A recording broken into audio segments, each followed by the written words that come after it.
call to order this special meeting of the Belvedere City Council. In the special meeting is roll call.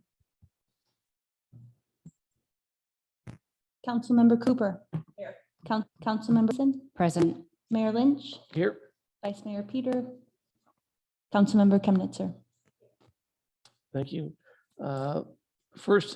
Next agenda item is public comment on the closed session agenda. I see no one here who wishes to speak. To anyone online wishing to address this issue?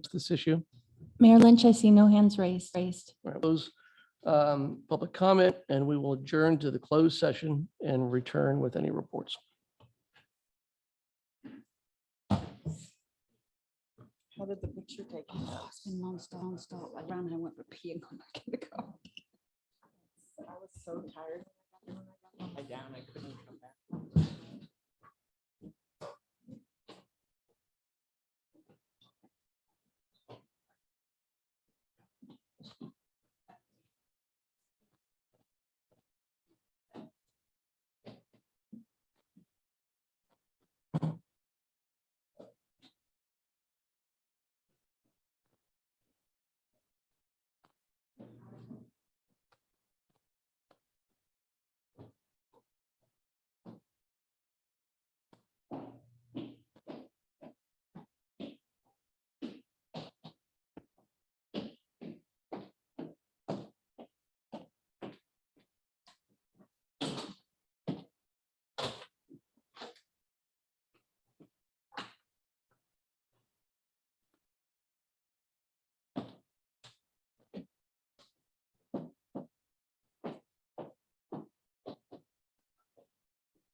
Good.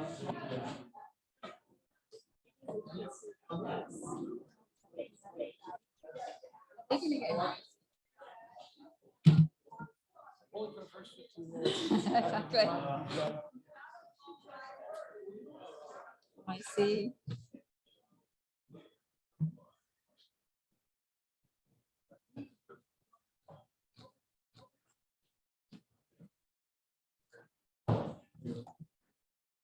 Where is my family? You're a failure. Well, they said, I'm going to kill them if they don't show up.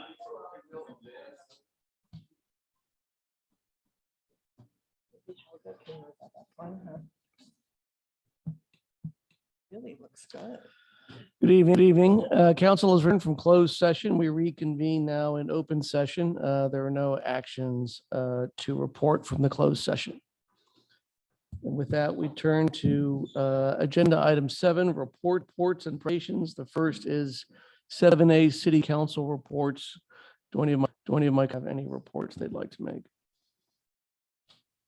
I did. Councilmember Cooper. I just want to report that report that attended the June Library, Belvedere Tiburon Library Board meeting and was able to introduce our new representative, Emily Poplowski, to the board. And she was welcomed enthusiastically. And I also wanted to make sure that we thanked Maureen Johnson for her dedication to the library board on behalf of our community.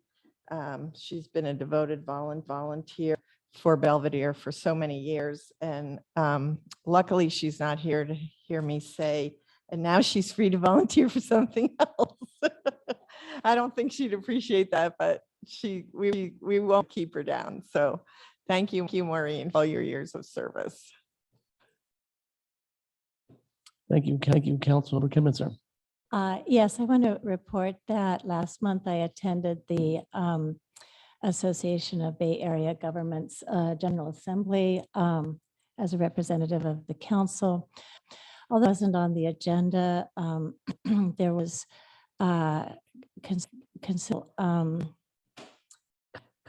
the public forum from other council members present, discussing the housing legislation that we are all thing.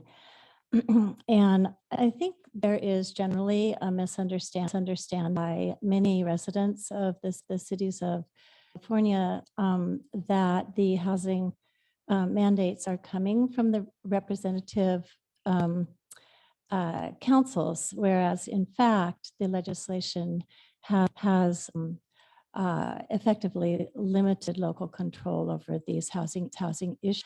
And to that end, one of the council members, I believe from Pleasanton, reported that there is a movement to place an initiative on the 2024 ballot in California that would restore local control over zoning and land use decisions that has been the subject of scores of enactments over the last couple of years. The recent housing legislation has stripped bit by bit local control over density housing, zoning, and related issues. Among many people who believe in achieving better equity in housing and resolving the issues of affordability and availability, some people believe that the legislation has gone too far. My report to you this evening does not suggest my opinion one way or the other. I think this is important for our residents to be aware of.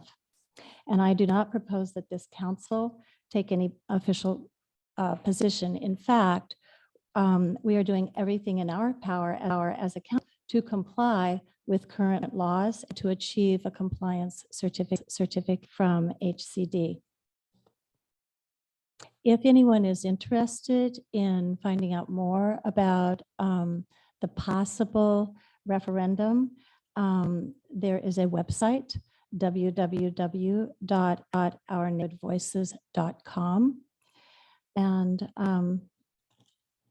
encourage anyone who is concerned about housing legislation to take a look at that website. Thank you, Councilmember Kempitzer. Any other reports from our council? So close that agenda item and move to item 7B, which is our city manager report. Mr. Zadek. Thank you, Mayor Lynch. A few updates this evening. First, I'm glad to report, and I'm sure we're all glad to hear that the pavement rehabilitation and slurry seal projects are complete. Our Public Works Director asked me to extend the thanks to all the residents for and cooperation in managing the traffic disruptions. Planning for road work is painting the Golden Gate Bridge. Now that Public Works gets to start right away on planning for the next round of pavement work for early spring of 2024. And on a different topic, I want to point out that Belvedere is conducting a professionally led wide poll on a proposed fire tax. This is in response to committee's recommendation to research the historic expenditures related to fire service.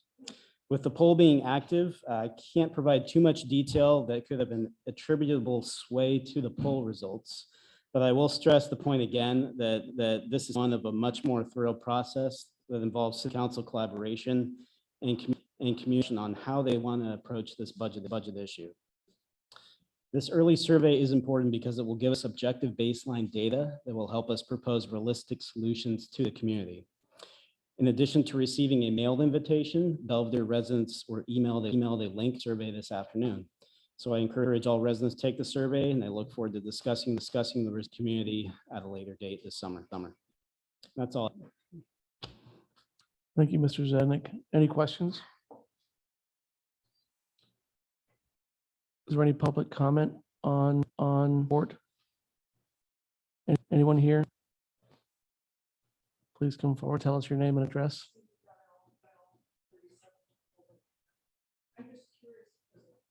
Oh, there it is. I'm just curious when the surveys are due. Mr.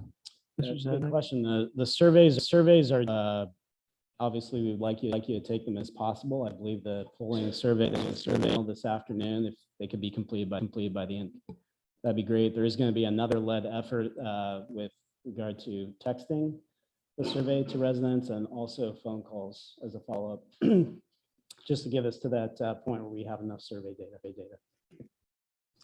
Thank you. Any other public comment in the room on agenda item 7? Not seeing any. Do we have anyone online? Mr. Rothman? Thank you.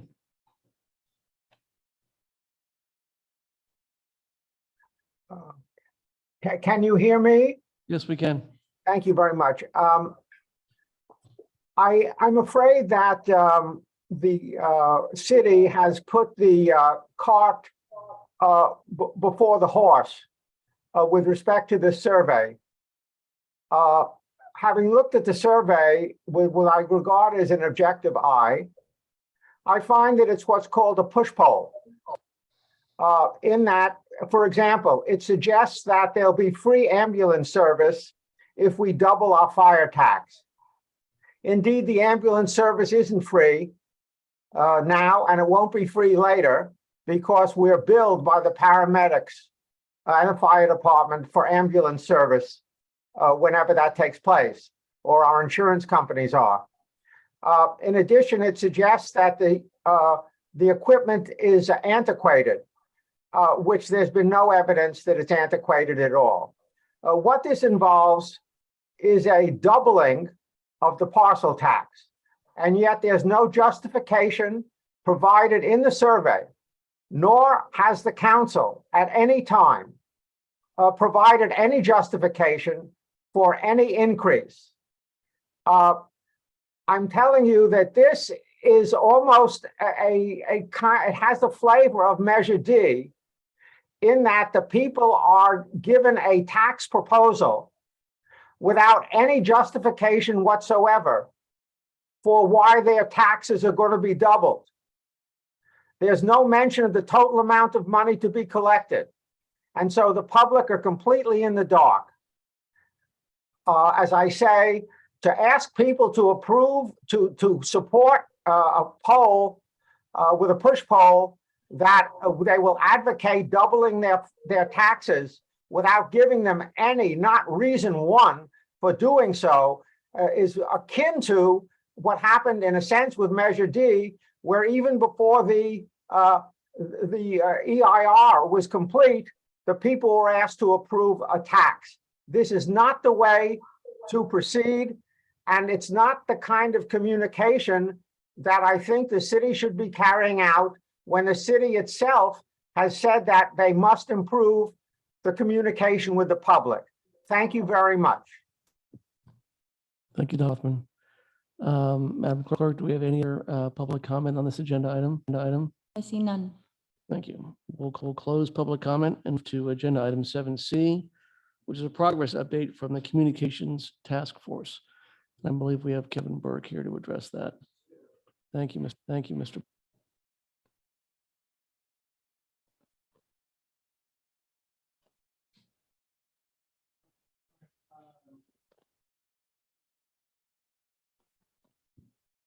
Is that, yeah, it's on.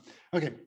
Thank you, Mayor Lynch and council members. I'm here to give you an update on the work that the Communications Task has been doing. We were here a couple months ago with our initial overview of what we were attempting to accomplish, and I'm pleased to report some very good progress. Just to give everybody who's here and on the phone some context, communications or improving communications was a key priority that was identified by the City Council at their 2023 annual planning meeting. They formed a task force, which I'm a member of, along with 4 other individuals, community, 2 of which sit on the City Council. Our job is to come forward with a recommendation on how we can, as a city, improve communications between residents and the citizens. When we first came to see you, we shared the process that we were following. You can see from the color coding that we've already completed the first 2 steps in that process. We've solicited feedback from residents. Oh, thank you. So you can't see the progress that we've made.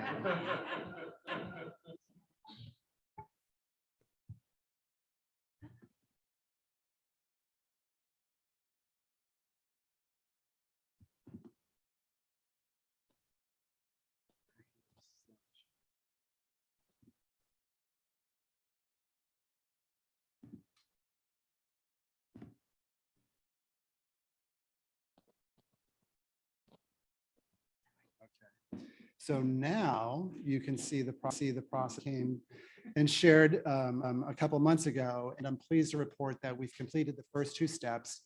We're in the midst of developing communications, the strategy and the operating plan and creative asset. I'll talk a little bit about in a minute, and then we'll have another step where we go back out to the community and validate the recommendation that we will hopefully launch in September. But what I wanted to share first is the work that we did in terms of the objectives and metrics. One of the things we thought was very important is we be very clear on what we are trying to accomplish with all of the work that we're doing. And more importantly, that we have very clear metrics on how to measure our success to determine whether or not we actually accomplished that work. And so the 4 key is, this is all based on the feedback that we received from the community, was 1, improve clarity, simplification, and organization of communications. We've decided the best way to evaluate whether we've succeeded is we see a 20% improvement on resident feedback across key dimensions that surveyed residents on back in April. The second objective is to provide more frequent communication, to focus on an email newsletter. Again, this was something the residents had asked us to do. Here again, we're proposing that a 20% improvement on the scores we saw in our benchmark will be a way to determine that we didn't make the improvements that we had hoped. The other thing that we are committing to do is we will send an email newsletter out to the community within 5 days following every City Council meeting. And the third objective would be to improve the design and usability of the city website. Here, what we would do is we would establish a benchmark. We didn't do a usability test back in April, but we will do that when we launch the website, and will be to achieve a 55% plus top 2 box. So that means on a scale of 1 to 5, 55% or more of the community would say, yeah, this is great, or this is really good. So that would be our goal in terms of the site was easy to use and information was easy to access. And the fourth one was to enhance ways in which residents can question or feedback to the city. And here again, we'll look for a 20% improvement over the quality of communications, and we'll evaluate that based on key dimensions around ease, transparency, and responsiveness. So those are the objectives, and those are the quantifiable metrics that we'll use to gauge our success. What we also wanted to share with you tonight is sort of a peek at some of the work we're doing in terms of developing creative assets. And so these are the things, the creative assets that will be the foundation of our communications approach that we will launch come September. So the first thing I'm going to share with you is a refer to the city logo. And one of the things I wanted to share before I share that is why. What are the things that we were trying to solve for? When we talked to the community, there was some confusion around the logo. People really couldn't identify what was our logo. Some folks said, well, it was too focused on the Golden Gate Bridge. Some people thought they saw a shark in the logo, and others really couldn't see the context of the community of Belvedere. So we worked with a small boutique design firm to provide us with some options that would help us refresh and enhance the current logo. And this is where we are today. So the logo on the left obviously is the current logo, right, in two different options, one with full color, the other would be in just one color, which is blue, or we're calling it. And what we like about this is solve some of those issues. It provides more context. It shows what we believe are iconography for the community of Belvedere. You actually see the physicality of the island and the lagoon, homes. The shark no longer looks like it looks like a sailboat, which we like very much. And we think the Golden Gate Bridge is put in context in terms of the community itself. The second thing that we did is we refreshed the color palette. So these colors would be, and they're very much inspired by where we live. The blue water, the greens from all of the topography in Belvedere, the beige from the sand, or again, water and sand. And this would be what the logo with the City of Belvedere lockup would look like in the new color palette. Here's how it might look when we apply that same or those design elements to stationery. Left is an envelope or a letter on there would be potentially business cards. And then here is how we would apply visual identity system to the city website. So again, this is all work in progress, but this is a sneak peek at where the website is today in terms of the new website, leveraging some of the color palette that I just shared with you, obviously the logo. The other things we're doing on the site itself is really stripped back and trying to keep it very minimal on just the information that we think people need and want. Again, as I shared earlier, we're going to take all of this back out to the residents to test it and get their feedback before we actually launch it. And last but not least, these are templates, prototypes, if you will, for outbound emails that the city would use to community about important topics, or our monthly newsletter. This is again work in progress. So those are some of the key elements that we're working on. We thought we would, share with you where we are at this point in the process. In terms of our next step, our goal is to continue to work on these asks in the communications plan in July and August. As I said, we go back out and we get feedback from residents. Also in August, make revision and be ready to launch the new communications approach in September. Thank you. Thank you, Kevin, and thank you to the entire communications task force for all this hard work. It's accomplishments in the very short period of time you've been working on it. So thank you to the entire team. Any questions for Kevin and the task force at this time? Or comments? And we will take public comment on this agenda item. Is there anyone here who wishes to address this? I'm not seeing anyone. Clerk, do we have anyone online? I see no hands raised. All right, we will close the public comment on item 7C, and thank you again. That brings us to agenda item 7D, which is our from Police Chief Wu.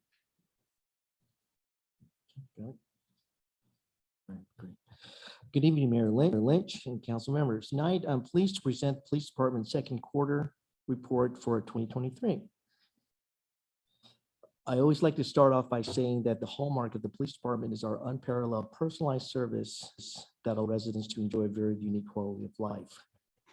With that said, starting off with the quarterly RIPA data, 12 individuals stopped based on 11 officer-initiated actions and 1 separate calls for service. 11 individuals were detained for traffic violations and 1 was for suspected activity. In all, 11 warnings were given with 1 citation issued. The perceived racial compositions consist of 10 Caucasians, 1 Middle Eastern or South Asian, and 1 Hispanic. During this quarter, the department handled 616 incidents, which included 2 Part 1 offenses and 1 Part 2 offense. The remaining 613 incidents are classified as all other incidents. Most incidents handled this quarter were related to calls for service from our residents. Other stats, during this quarter, the department conducted a total of 11 traffic stops, received 1 citizen's complaint along with 4 citizen stations, and assisted Tiburon PD on 1 occasion. And also for this coyote related incidents were reported this quarter. As part of our ongoing professional development, PD personnel attended online and in-person training that were either mandated or for knowledge and skills enhancements. For this quarter, we updated 1 lexible policy in terms with the minute laws and its detailed report. And lastly, the PD continues to be active in community events, which we always take great pride and joy in being part of.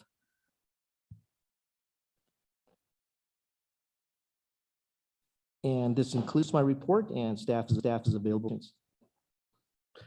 Thank you, Chief Wu. Do you have any questions for Chief about his report? I don't have any questions, but I did want to say something about coyotes. If you brought it up. I had a similar question about coyotes so far away. Okay. So I actually wanted to say that last week we've received four forms filled out where people had seen coyotes, and 2 of them were on Golden Gate near Sins, and 2 of them were on West Shore. And I just want to remind the community that filling out these report forms are really, really crucial, because it gives us the opportunity to use our mapping system and figure out exactly where everything is located. It also lets us know if there's an increase going on, have to ramp up any issues. We're considering using cameras and play them in public areas where we can try to track the ins and outs of perhaps these coyotes.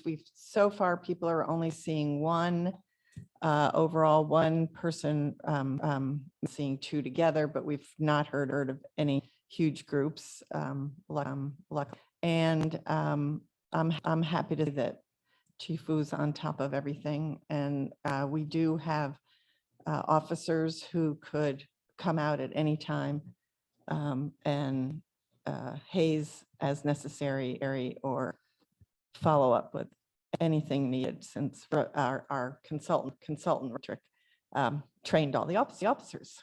So Jim, your turn. Guys, just to follow up on that, thank you, Councilmember Cooper. The Coyote hotline, I'll just repeat again, is 415-435-8942. You can find it on the website. I just want to echo the point that it's really important to try to make those calls, because that data is so critical. Expert that we've hired so that we can really calibrate what's going on. And Chief Wu, the question that I had for you on the reports that you've received, the 15 in the reported on, is there any way that is your police force reporting those into the Coyote hotline, or is the Coyote hotline able to capture that data if the phone call comes to the police department? Yes, what we need to do is then we need to manually type those information in ourselves. And so for this, since April, we have not received any directly into the It's all been going through the hotline or the website. Okay, so they're not coming to the police So department. not since April. That's correct. Okay. Now, we Well, implemented. that's this in May. terrific. That's terrific. Okay, wonderful. Thank you. That was my question. Just to let you know, those hotline reports and the form reports go to Fu in an Excel spreadsheet, and Rebecca gets them. Excellent. So we see, as soon as they come, we get an email that says, you have a new report. Excellent. Thank you. And I have to say, I forgot to do one council update. Can I say it now? We can go back to that. Let's finish up with Chief Wu. Any other questions or comments for Chief Wu at this time on his report? We'll open public comment on that report. Is there anyone here wishing to address this agenda item? I'm not seeing anyone. Madam Clerk, do we have anyone online? We have Mr. Rothman. Very well. Thank you. Thank you very much. At the last report of the police department, I asked what the difference between a Part 1 crime is and a Part 2 crime. And for whatever reason, the chief wasn't asked to tell the audience what it was. So I'll ask again. Could you say what the difference is between a Part 1 crime and a Part 2 crime? Both were mentioned in the report, but I'll bet there's not one well, except for the chief, there's probably not one person in the room who knows the difference between them. I would like to know, and I think other people would like to know. Thank you very much. Thank you, Mr. Rothman.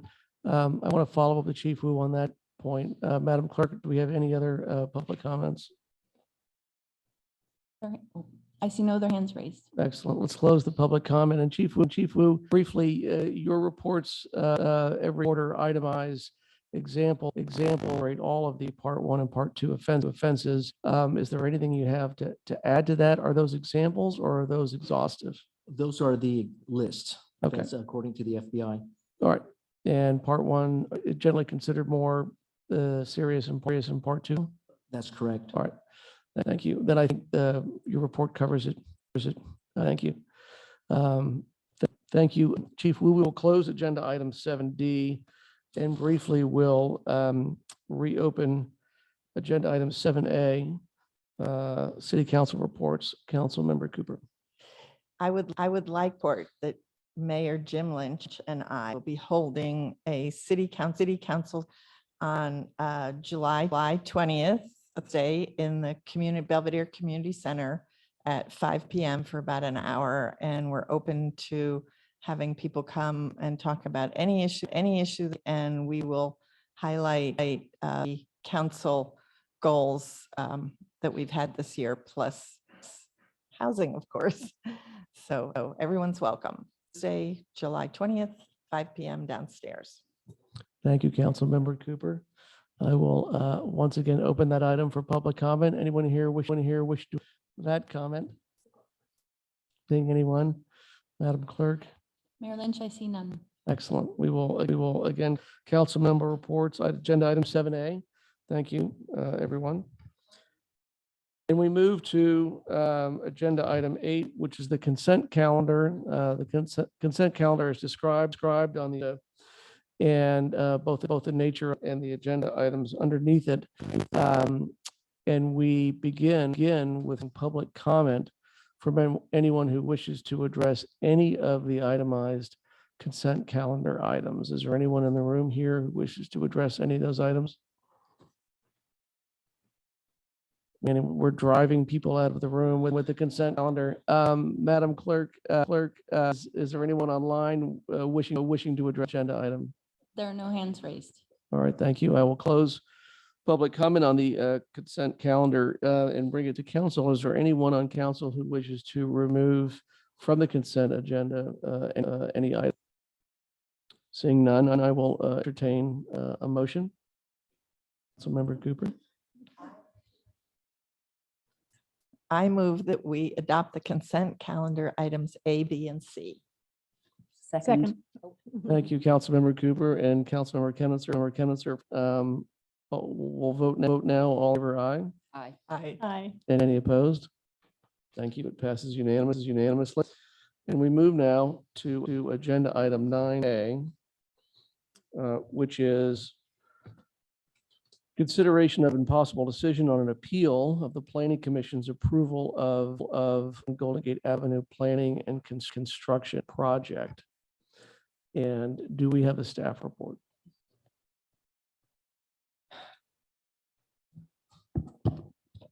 Thank you, Mayor Lynch and members of the council. For your consideration this evening is an appeal of the Planning Commission decision May 16th denying design review to remove 9 eucalyptus trees at 101 Golden Gate Avenue. This presentation will include a background of the applications, the basis for the appeal, staff's analysis, and a conclusion. On June 6, 2020, applicant filed an exemption from design review to remove 3 pine trees and 9 eucalyptus trees at 101 Golden Gate Avenue.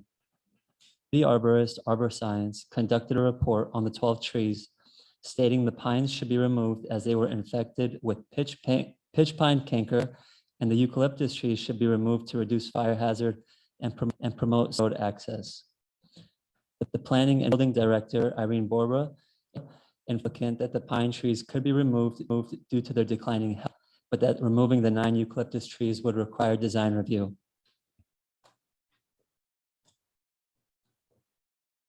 On March 21st, the Planning Commission reviewed the application. The commission generally agreed that the pines should be removed. However, they agreed that information was required regarding the safety hazards of the eucalyptus trees before they could make a decision, and the item was continued. On May 16th, the plan again considered the design review application. The applicant provided staff with a second arborist report by Horticulture Associates, which agreed with the city's arborist's recommendation to remove eucalyptus trees. 2 commissioners were in favor of allowing all 9 eucalyptus trees to be removed. 4 commissioners were of removing 3 of the eucalyptus trees, which Arbor Science reported to have crossing limbs, and 1 commissioner suggests 9 trees be preserved and pruned. The commissioners generally agreed that the city arborist report was not detailed enough and recommended Arbor Science provide an additional assessment on each tree. The planning commission chair, understanding it was clear that there was no consensus among the commission, and was continuing the item so that the applicant could provide more information specific to the eucalyptus trees and the potential safety hazards. The applicant's attorney asked that the commission take a vote on the project. Commission ultimately moved to deny removing the 9 eucalyptus trees 5-2. The claims the 9 eucalyptus trees are a hazard. As mentioned earlier, 2 arborist reports were provided. The Arbor Science report stated that 3 of the eucalyptus trees have crossing limbs, which present a fire hazard due to the high production of leaf and bark litter. The Horticultural Associates report stated the eucalyptus trees pose a hazard due to the natural weak attachment of limbs, overextended limbs, codominant limbs, and in some cases, a leaning trunk. The hazards described in both reports can be mitigated with proper pruning and maintenance. Claims the trees violate the Tiburon Protection Fire District standards. Council members, for your consideration this evening, Fire Marshal Mike Lantier is in attendance on Zoom to answer any questions you may have. Mr. Lantier provided email correspondence addressing the appeal letter. Mr. Lantier stated the claim that the denial of violating the Tiburon Fire District standard is an unfounded assumption. The appellant claims the city did not follow the required procedure for tree removal, stating the complaint should have been directed to the city and not the Planning Commission, as required by the Bellevue Municipal Code. Pursuant to the referenced code, a resident or property owner may complain in writing to the city manager of the existence of any alleged personal injury or property damage hazard from uncontrolled growth of trees, stumps, and or shrubbery on the property within the city. Here, the city manager did not receive it from the applicant. Had the applicant submitted a complaint to the city manager, the eucalyptus trees would not have been subject to the code because the trees were not found to be in imminent or immediate danger. Conclusion, staff recommends that the city council adopt the resolution denying the appeal. However, should council be able to approve the appeal, staff has included the resolution approving the appeal and granting design review to remove the eucalyptus trees. Thank you, and I'm happy to answer any questions. Thank you very much for that report. Do we have questions of staff on this agenda item? Councilmember Wilkinson. The questions are a little bit more broad, but I was curious to know whether there's any evidence of any eucalyptus in Belvedere ever having fallen, and if there's a history of other types of trees falling in Belvedere.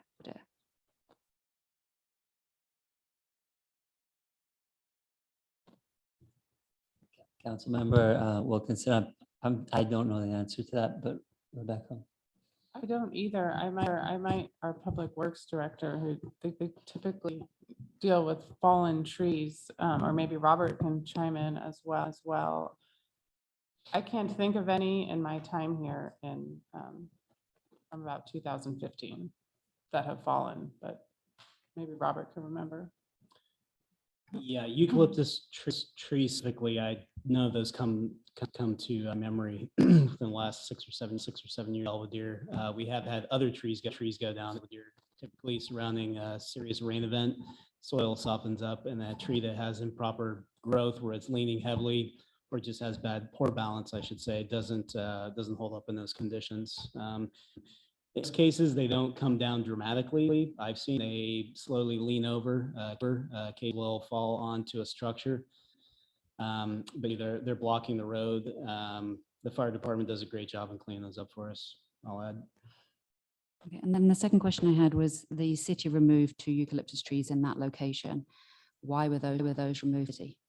Those trees, if memory serves me correctly, those 2 trees found to have significant structural problems, meaning they had limbs that were entangled with one another. I believe one of those trees was even leaning on the other after a storm came through.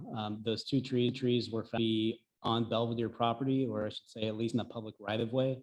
I think these trees that are part of the appeal, those are on private property, however. Thank you. Thank you. Other questions for staff on this agenda item?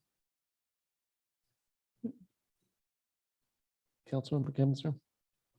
It's not in for staff, but I do want to I do want to respond to the question about other trees falling. Just as a matter of personal knowledge, in a storm this year, 4 large oak trees that were just a few inches on city property.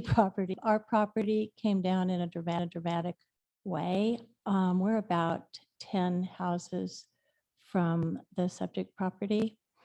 We're within 10 houses. And there was apparently no effect on those particular just trees. So I'm reporting that other trees, their trees down, and council knowledge have done so in the past year. Thank you. Any questions, Councilmember Cooper? I have a lot of questions, but I'm not sure they're really for staff, which is kind of one of the problems that I'm having. I feel like I also don't have enough information.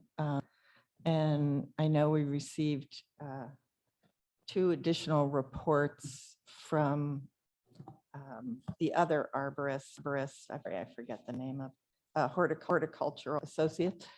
And I'm wondering if it's all, we didn't get a second from the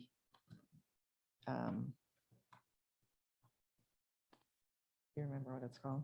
From Kent Julian, I'd like to let everybody also know that Kent Julian is also here. Oh, on he Zoom. is. Oh, Should okay. you have any questions, I'm guessing he can be the staff questioning. He is Oh, the okay. city's arborist. Oh, great. Okay. And is he on right now? Oh, okay, terrific. So I had a question about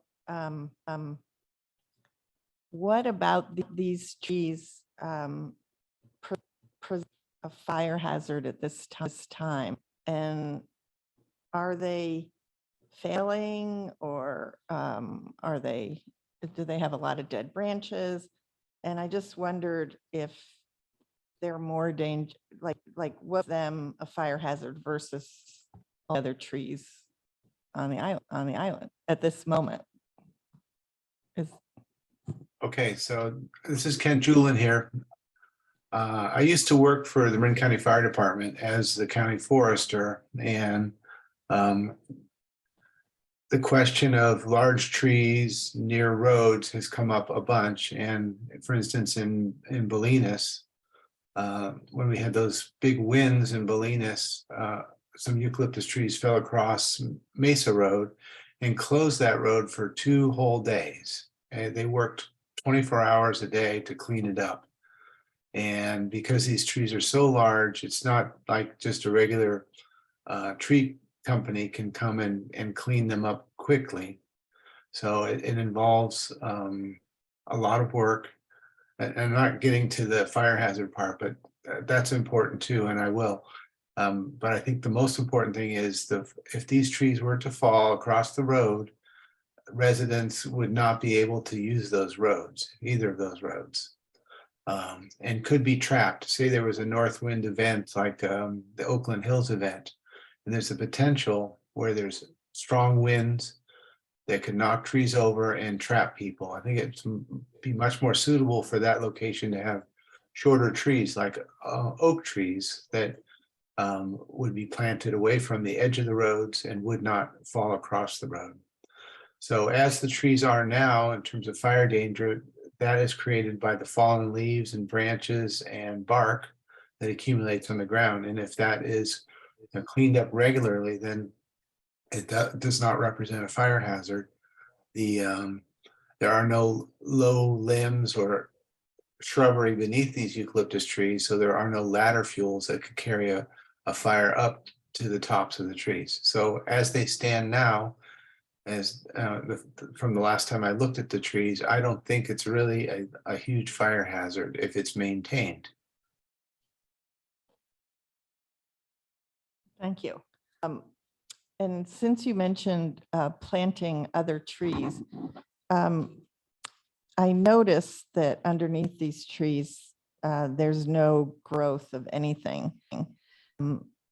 And if they were to be cut down, could other trees grow? Or is there some sort of chemical that the trees put out that doesn't allow things to grow under it? And so is it possible or not that other trees planted there would actually be able to grow, or would the toxins be in the soil? So that's an important point. And I was brought up to think that there was a chemical warfare going on among trees, and specifically it's called allelopathy. And this has been studied in eucalyptus trees and has been demonstrated that it does not occur. So it does not inhibit the growth of seedlings or other trees. It's primarily the shade, the dense shade that eucalyptus trees cast that inhibits the growth of plants below them. So I don't think there's anything in the soil that would inhibit the growth of replacement trees. And Toyon would be a great native replacement tree, as would coast live oak or even buckeye. Okay, thanks. And I know there was some discussion about thinning these trees and perhaps out some of them and leave others. There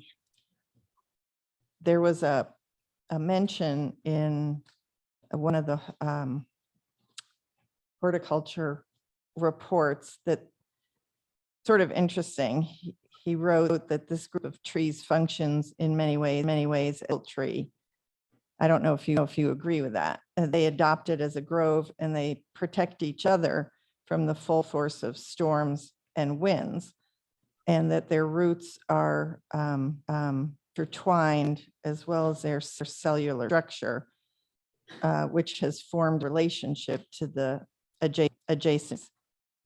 That actually sounded to me like they were stronger because of that. But I wondered if some were to be taken out, does that weaken the, those that are left? And do you agree that the 9 trees there function in many ways as a single tree in that they've created a grove with each other? All right, so trees that grow up as a group tend to shelter one another from strong winds. And the practice of thinning, which is removing individual whole trees, not just branches, opens up the stand of trees and can create wind throw. So the trees that remain are more exposed to the wind and more likely to fall. So I would not recommend thinning the trees. I think that's like a half of a decision and would lead to, it happened in my own yard, 30 feet behind me. We took out one oak tree that it died from sudden oak death. And during the next winter storm, because of its exposure, it ended up uprooting into the neighbor's yard. So I've seen it over and over again. If you thin a stand that's grown up together, you're likely to get trees that are no longer as wind firm and will fall over.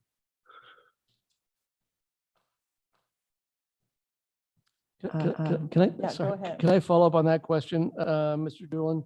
I appreciate that response. It's what I heard you saying is that you agree with the statement by Horticultural Associates. I don't know if you've seen the June 30 letter, but Councilmember Cooper framed the question, and the issue in that letter is that you couldn't really take down some subset of these 9 eucalyptus trees without imperiling others. And do you generally agree with that statement? No, I don't generally agree with that statement. Trees generally act independently of one another, as do branches on an individual tree. And if you were to remove, say, a couple of the smaller trees in that grove, the remaining trees would not be damaged. In fact, they would probably grow better because there's more nutrients and water available to them. So Thank you. And so let me just question, if I may, forgive me, Councilmember Cooper. The staff report that we just heard said that both of the horticultural or arborist firms that put in reports, including you, said that the trees could be managed with trimming. And I didn't see that statement report of June 29, 2022. And do I understand you correctly this evening to say that that's not something you would recommend? That is, you don't think these trees can be managed with trimming? The defects that I noted in that report were crossing limbs, and those certainly could be pruned out of the trees, as could any other dead or damaged limbs. So yes, you could prune these trees and remove those defects that I identified. But I think the bigger question is, do you really want these large trees next to 2 main roads that could be blocked? I think that's the real question, not whether the trees could be, managed to mitigate the branch defects. They certainly can be. And you stand by your statement, and I take it to recommend that all of these eucalyptus trees be taken down? Yes. Very well, thank you. Forgive me, Councilmember Cooper, for interrupting you. I guess based on that, then also I would have a question. So I'm trying to figure out sort of like why these trees and how are they from other trees in Belvedere? And it sounds to me like you're saying it's simply because of the location. Other eucalyptus trees in Belvedere, you would not consider dangerous. Would that be correct? No, that's not correct, but I was trying to look at it from a managerial or a manager's point of view. And so there have been, and I could look it up in my records, eucalyptus trees that have uprooted not too far from here, not too long ago. So it has happened. And I was asked to go out and look at that tree that uprooted.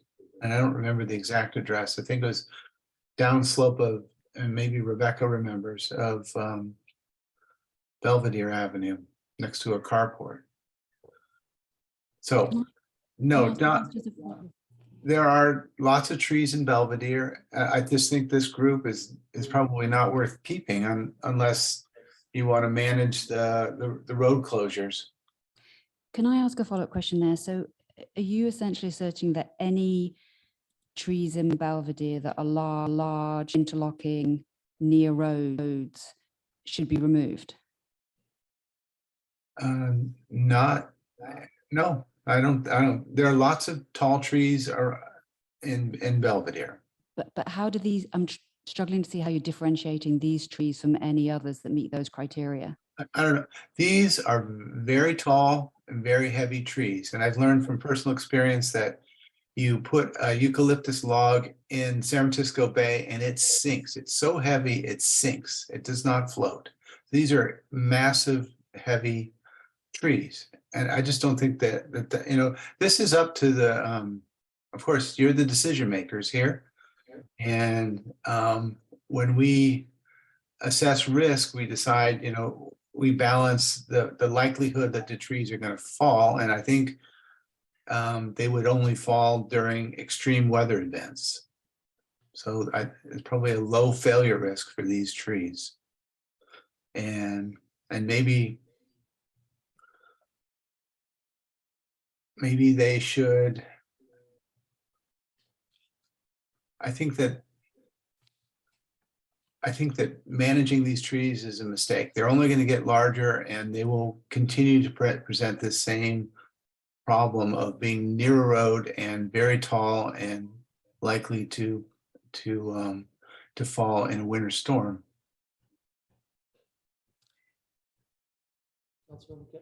Councilmember Kemnitzer. Yes, I didn't think I was confused when we started this, but I managed to become confused in the course of this. It sounds to me, Mr. Julian, that you're offering us inconsistent statements. Your expertise is as an arborist, so I'm really just focusing on the trees as opposed to maybe management. So I want to just ask a couple of things, and I may have misunderstood what you said.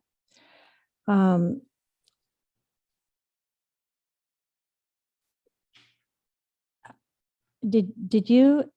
So I took down that you said crossing limbs could be moved by trimming and maintenance.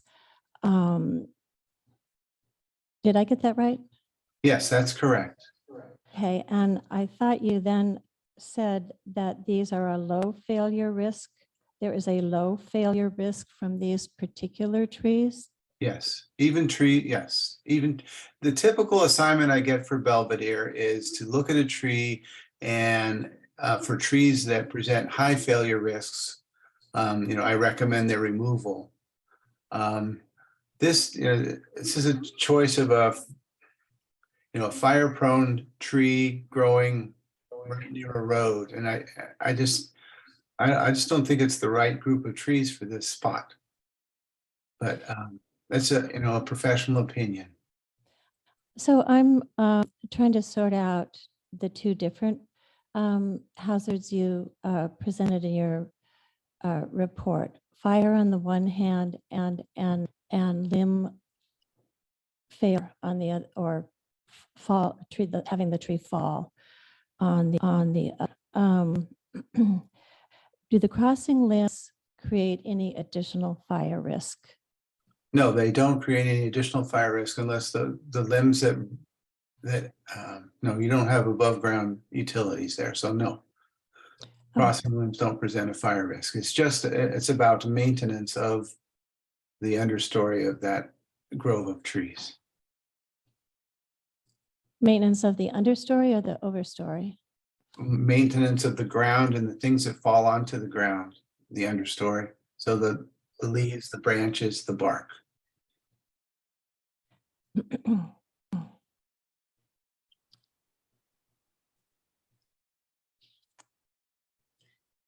I don't have any other questions. Thank you.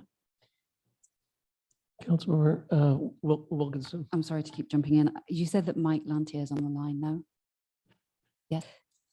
I'd love to hear from him with this very confusing discussion. He views, I know we have a written report, whether anything has changed his mind. Does he still feel that these trees are a low fire risk? Good evening, council. Hope you can hear me. Yes. Okay.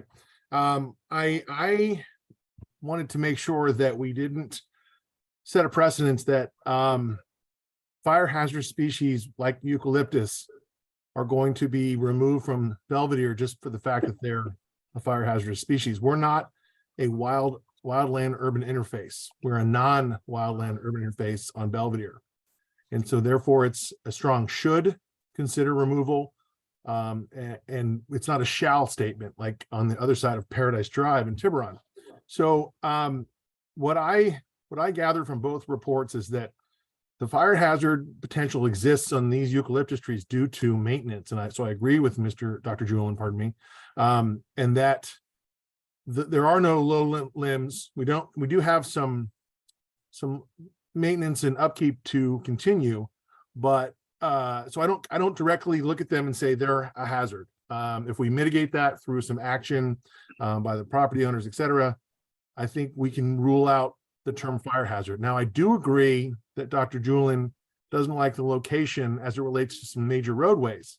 So I would support him there. But my main purpose is that I want to fight for the fact that large eucalyptus trees are getting a bad rap in California because they grow very large quickly. And the larger the fuel, the harder the fuel is to communicate and transport through ladder fueling, which Dr. Julian had mentioned, to other areas around it. So we do have a so-called grove, if you will, but I don't see the ground fuels, which are minimum. And I think you can see that in the photos. There's just no correlation in my mind that there's going to be a major issue there for fire ignition. I don't like large eucalypts that are unkept near roadways. So I do agree with Dr. Julian, but this is more of a decision of risk mitigation for you folks in terms of locations toward roadways. So does that help?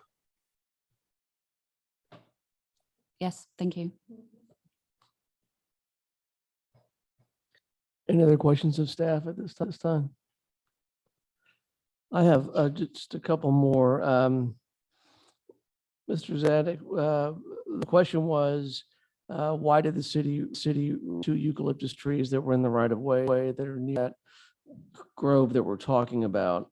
And you gave the answer, which included that one of the trees had interlocking limbs, which is one of the things that both of these reports here have commented upon.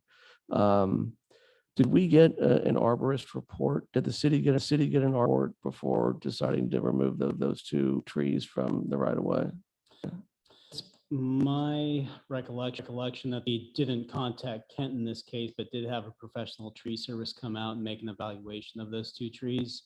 I think the situation was perhaps slightly different, and maybe I didn't articulate this before, but one of those trunks of those trees had begun to lean, and so a visual change in the angle it was leaning from just a few prior. So given that hazard, the likelihood that tree would come down in the short term, and again, because the tree was on city property, the city made the decision to go ahead and remove that. Thank you. Another question, I think this is for Andrew Shen. Is this council in this proceeding able to review and consider materials that were submitted after the last planning commission meeting I'm focused principally on the June 30 letter from Ms. Breckus and the attendant supplemental report. Yeah, evening, council, City Attorney Andrew Shen. Yes, the council may consider the additional materials submitted, so was filed. I will note that perhaps you also had to review an even more recent correspondence submitted by Ms. Breckus. I believe she just sent it today. And if with the mayor's permission, I can sort of brief a letter if that would be helpful to the council. Please, thank Sure. you. So just very briefly, and at risk of injecting more issues into this feud, Ms. Breckus generally makes some hay out of the city's potential liability for however acts or chooses not to act in this instance. In particular, seizing on some comments at the March Planning Commission meeting when I was staffing that hearing. I do just want to clarify in response to a planning commissioner's question, did speak of a general obligation of the city to address dangerous conditions or circumstances.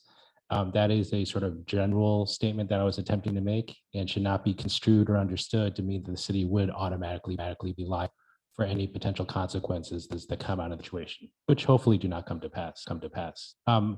Specifically about some of the more readers or the most recent July 10th letter that Ms. Breckus submitted, I would just note a few distinctions. So you may recall it's a relatively brief letter, but outlines a number of cases or disputes in which public jurisdictions apparently sort of on the hook for falling limbs, falling trees, etc.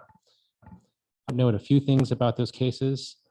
Those were not court opinions. As far as I can tell from a quick search I did this afternoon, they were actually sort of settlement reports.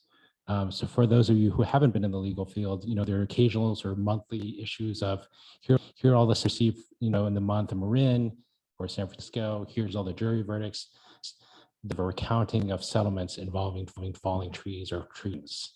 The second distinction I would draw, or second observation I would make about that list, is that in those instances, that was dealing with trees that were on public property. So on the city's property, on the county's property, as opposed to here, where we're discussing trees that are on private, that this council is evaluating tonight. That is a different situation. And I would lastly note that in the situation that we have at hand, Ms. Breckus has not analyzed potential immunities that the city can invoke as well in the event there is any arguments about liability. So hopefully that is not confused. Thank you so much. Thank you. All right, I don't have any other further questions of staff at this time. I want to thank Fire Chief Lantier and Dr. Julin for being present. We may have questions for you as this evolves, but thank you for your input, sir. This time, why don't we open the public hearing and invite a presentation from the appellant.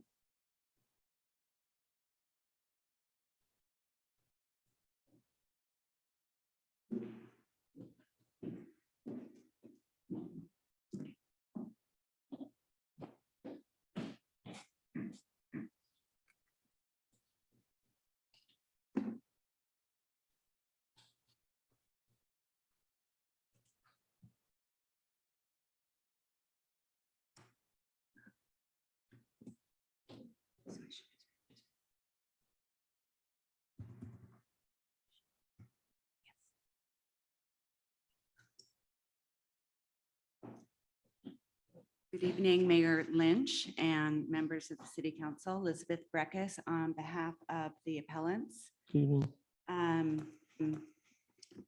Thank you for your attention to this matter. I want to point out a few things. Number one, the question was asked why these trees are different. These trees are growing in a small area of land. If you went to the site, I'm quite sure all of you have, probably do most days. You can see that are above ground. It is not possible to tell which roots are coming from which trees. So the street necessarily the root growth, and that was specifically noted by John Meserve, who is an arborist that was consulted by the applicants. Additionally, the planning commission focused on the lack of maintenance, but maintenance may affect, as your question that issues of falling limbs. It's not going to get at issues of a shallow root structure and a total tree fall failure. In March 25th, 23, in the Chronicle, they were called, "Why are more Bay Area trees being killed by recent storms?" Here's what the experts say. UC Berkeley professor Joe McBride, who's an urban forestry specialist with more than 40 years of experience, said he not recall in his experience ever remembering that many trees coming down in a series. He further said, taller trees with denser fronds tend to be prone to collapse. In urban areas, trees that have been planted without enough space to grow a root system, such as at the edge of a street, also falling. This is a picture again in Tennessee Valley. As you can see, this is the root structure. This is the cause of failure. So it isn't the limbs that cause the failure, it's a shallow root system. The Planning Commission focused on this lack of, even though the applicant said that they maintained the trees. And the total tree risk won't be fixed by tree maintenance. The residents are understandably concerned. Trees adjacent to and within Fall Strike are within the distance of homes, an area where pedestrians walk and lots of cars both occupied and traveling and parked by. With climate change, we're going to have more extreme weather conditions and more winds. The city liability, no arborist is going to give you an opinion, these trees won't fall. They will not give that opinion. So what you are left with is a recommendation that stands of the city arborist who said he recommended that all of the trees be removed, and the applicant's arborist who recommended that all of the trees be removed. The record further shows that the city removed 2 trees it killed in the same grove over concern for safety. No report, no hearing, no opposition.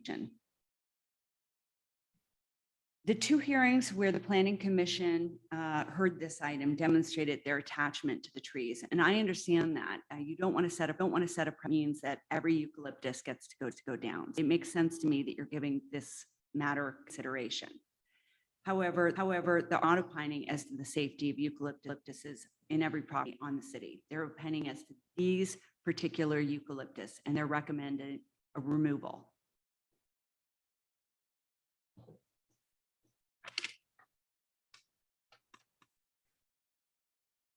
I want to respond to the questions about the histories falling. And, you know, you do have a record of trees falling in Belvedere. Of course you do.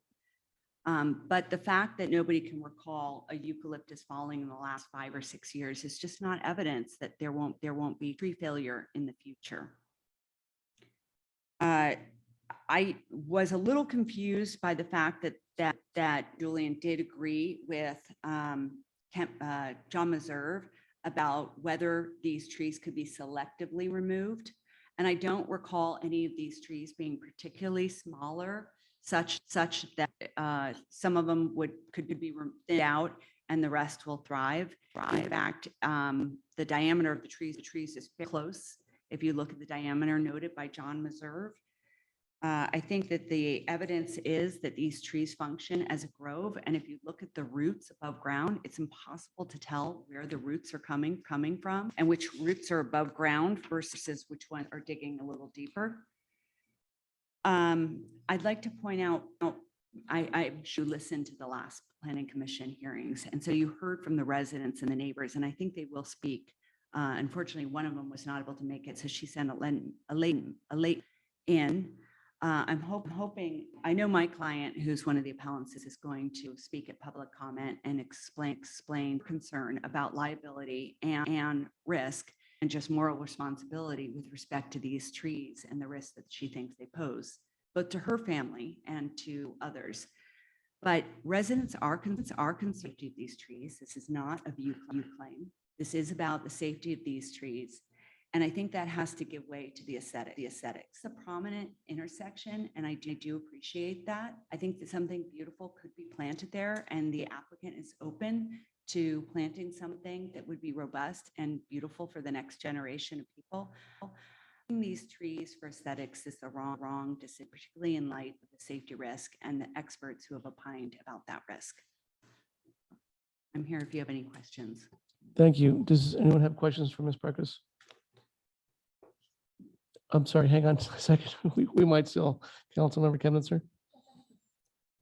Yes, question, perhaps this is better addressed to the applicant. I believe the applicant has owned the property for many years, and I'm just wondering, is there any change in the condition of these trees, or really, why is this being presented? Yeah, I actually looked to see if I had her phone, text her because she's on Zoom, to even ask her about the tree that was removed by the city, and the description of it is a leaning tree, because nobody's ever brought that up. So perhaps she can answer that and your question about the change in condition, if any, of the trees. Can I ask you a question, Ms. Preckus? What would you say or the best legal argument that you've presented for why these trees should be taken down?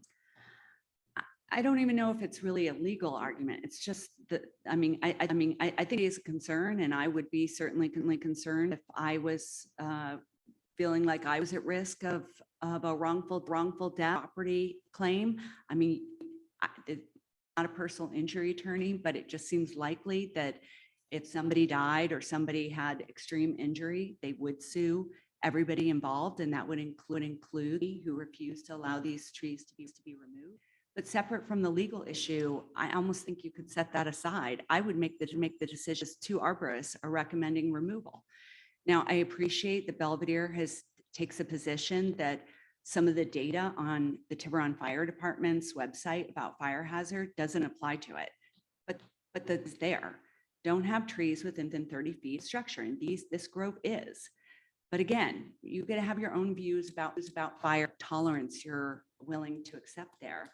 And so to me, it's more about the fact that you are being told these trees are not in a good location. They do have shallow risk. They pose even, before coming here today, Dr. Julian's report specifically said 3 of these trees have crossing limbs, which are severe defects that increase the risk of large limb failure. And his recommendation at rule is not just to reduce fire hazard, but also to promote safer road access. So to me, at the point where you hear someone saying, you could have residents trapped, that's just too great of a risk. I mean, yes, we like trees, and you can have trees in this slope. It can be replanted with something that's going to live for a long time. I don't know if it's accurate, but one of the planning commissioners said, I think these planted over 100 years ago. Well, okay. The plan is to just let them fall. I mean, when do you make the decision to remove them? Seems to me the right time is when 2 arborists recommend removal. Thank you. I think the question's got to, are you arguing that these trees should be exempt from design review and would fall under section 8 of the Municipal Code, which says if there's a request, certified arborist can be engaged for an opinion about the existence of any alleged hazard and a recommendation for correction thereof. Is that part of your argument, that these 2 arborist reports recommending a particular correct identified hazard is a basis to grant these trees to come down?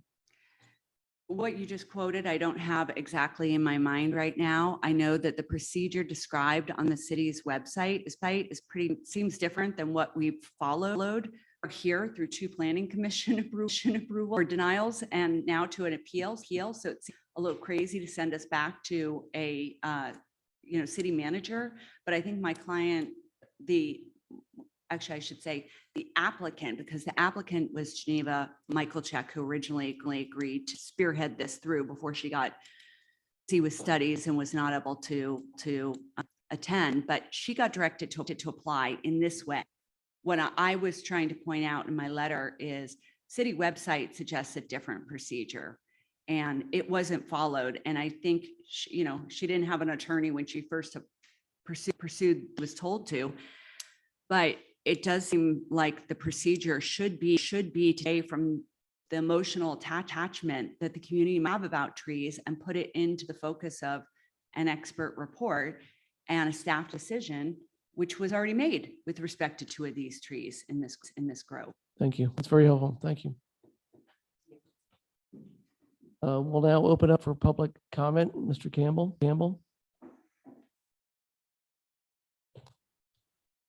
Thank you. James Campbell, 136 Bella Vista. I just wanted to share with you through my experience with the Master Gardeners that the current belief and knowledge about trees is there are not trees that are quote unquote fire prone. All trees can catch fire. In the last few years with wildfires, we've lost 1/3 of the sequoia, which were traditionally supposed to be fire immune. So I just feel like it's a bit unfair to single out these eucalyptus as being particularly dangerous as fire risks. And we also should look a little bit more closely at the criteria we use to classify a tree as a hazard or a danger. I think it's pretty unclear in our current policy. I would hate for people to start using this particular example as to remove trees in Belvedere, which I think is one of the most beautiful things about our community, the sylvan nature. And unfortunately, people are often looking at trees in their view and looking at them as a detriment. And I think if they can use this precedent of these trees dangerous or close to a road or fire prone, we might see a very different Belvedere in the next 10 years. Thank you. Thank you, Mr. Campbell. Any other public comment on this agenda item from people in the room? Seeing anyone, Madam Clerk, do we have any online? Mayor Lynch, I see no hands raised. Thank you. We'll close comment.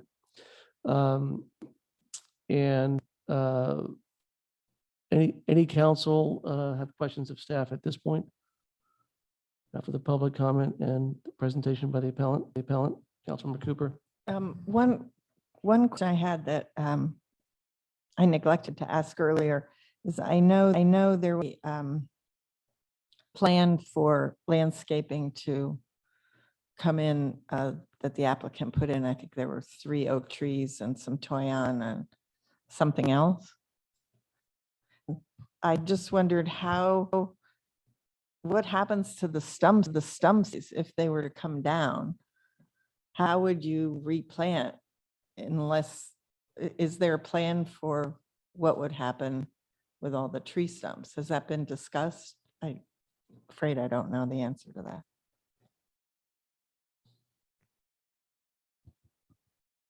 The stumps collection would remain from the eucalyptus.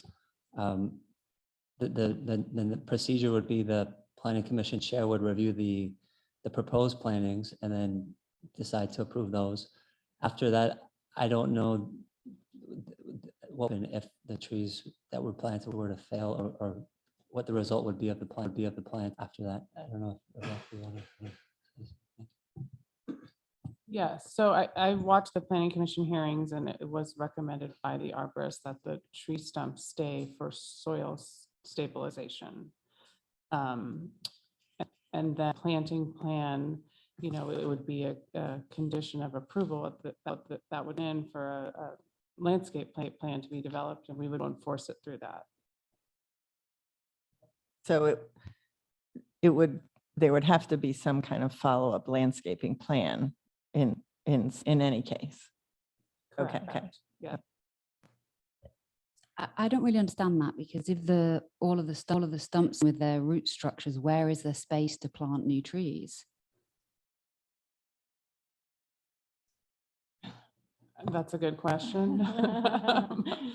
I would assume they would, they would have to hire a landscape architect and then they would figure out, let me look.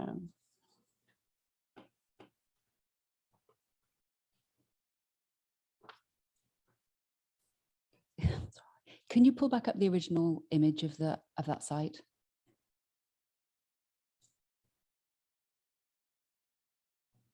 I'm sorry, pull up a Google Earth No, image? no, there was in the patient, there was just a picture of the site.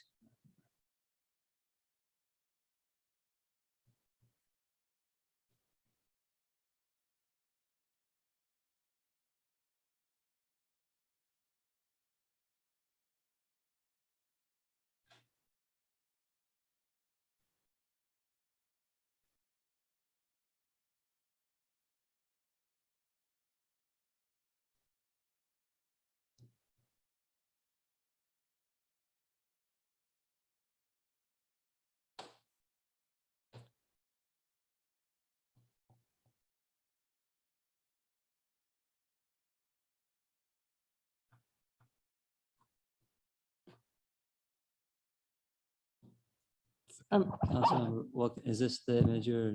Yeah, it's a mystery to me how you plant around that. There's also plan in the materials. It's the last page before, it's the last page in attachment 5.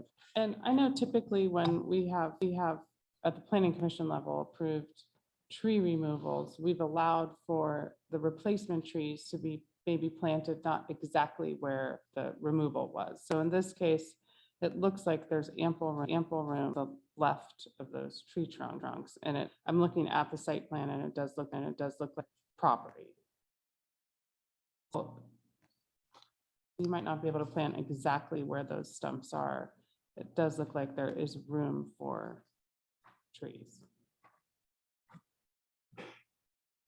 I would assume any new tree that you planted would also stabilize the soil as the roots developed. So I don't know if that means the stumps could come out prior to, but we're not landscape architects, so we don't know that. Yeah, and that's just what they said at the planning commission hearing. So I'm with you on not being a landscape architect.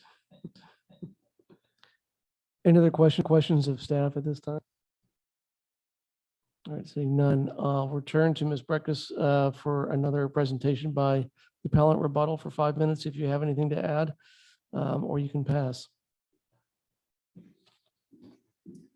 I just want to say that the applicant did provide a landscaping plan with provisions to plan. And at the last planning commission, there was a request to up the size or gallons of the trees recommend, and she remains willing to do that. There was a recommendation about so were the stumps. I don't know if that's an eternity, probably not, but it was at least a recommendation that the stumps remain. And I did ask the arborist to, I met on site about that, they would plant, and he said it was possible to dig around certain above ground roots and plant in areas. So he thought it was completely possible to do. Thank you. We're trying to pull up that landscape plan right now too, if you guys like to see it.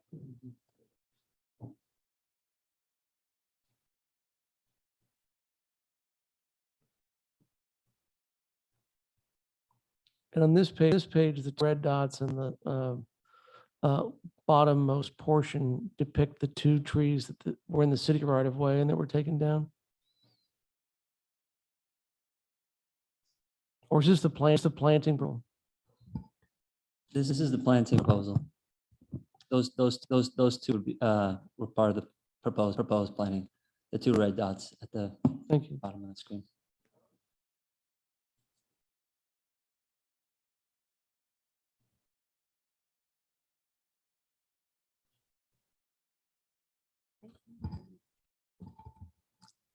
I think the horticulture associates actually commended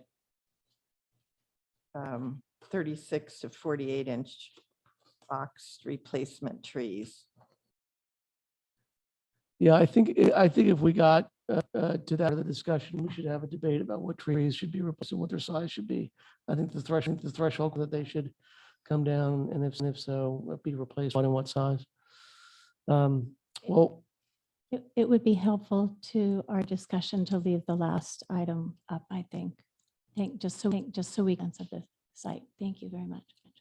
we close the public hearing then and bring it back to council for discussion. Kevitzer?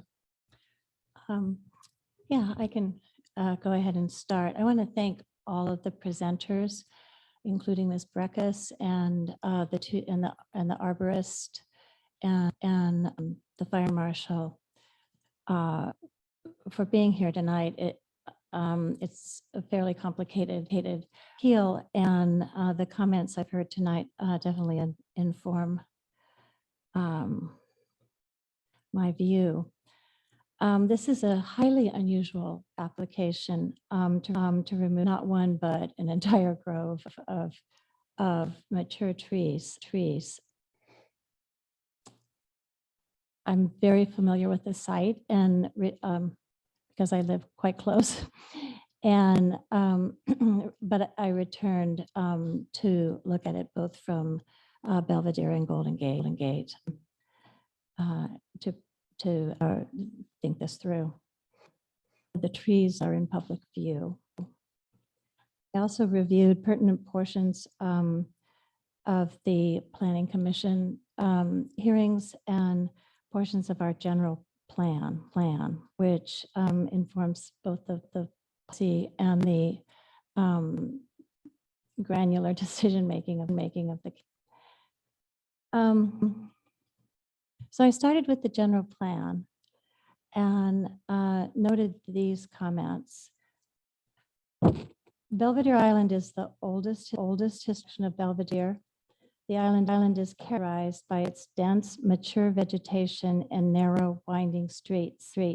The landscape of Belvedere Island is park-like and semi-rural, and the typical streetscape features scenic views, general landscape buffers, and expanses of naturalistic side and garden areas.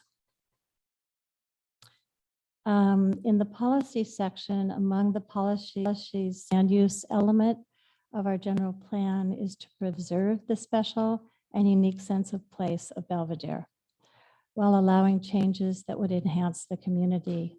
And to this end, the plan particularly focuses on promoting sustainable development practices that protect the natural environment and create quality neighborhoods. So my view of the concerns raised, the very valid concerns raised by the various people who have spoken, in my mind, are set against these general principles. And of course, where there is imminent risk that necessary is balanced against these general practices. The climate action plan section that has just been updated to the as an element of the general plan. In the section on sequestration and adaptation, urges caution in removal and replacement of the foliage,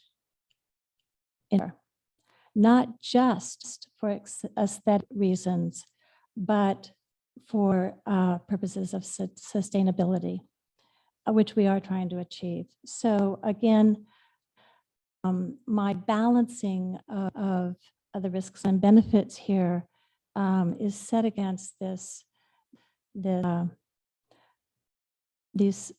policies set forth in our general plan.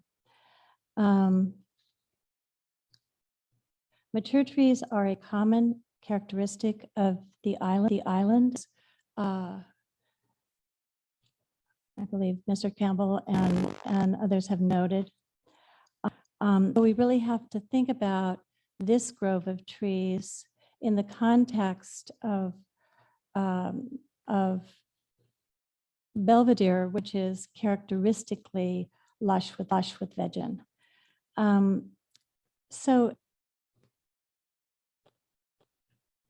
in reading then the arborist reports, and listening to Dr. Julian tonight,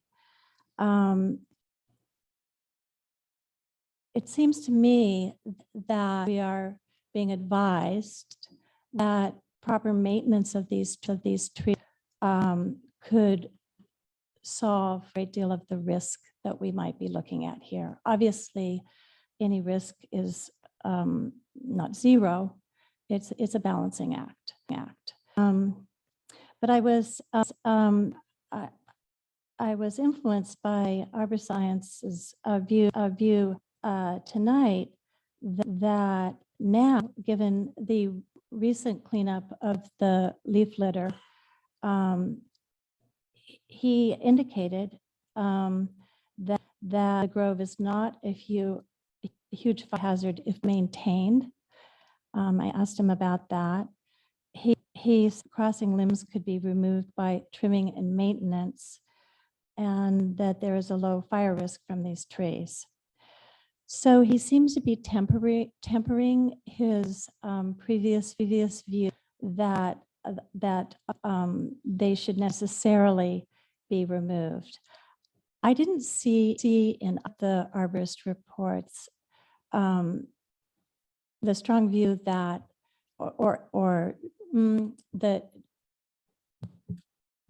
that with maintenance, the concerns be resolved. My view of the trees is they need maintenance.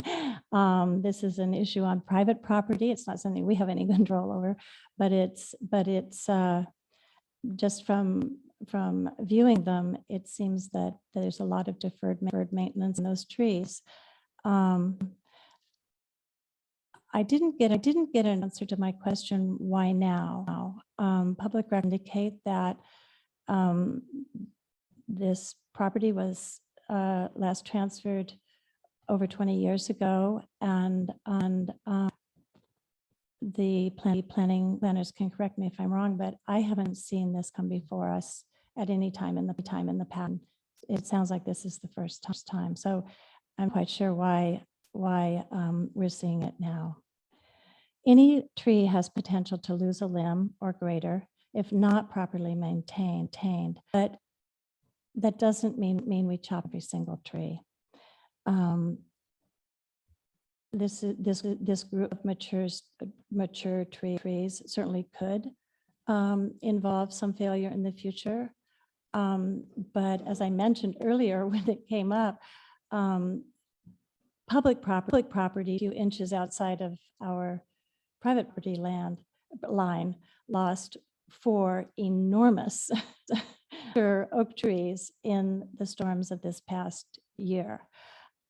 So eucalyptus are certainly not unique in that regard. And for these reasons, and finally,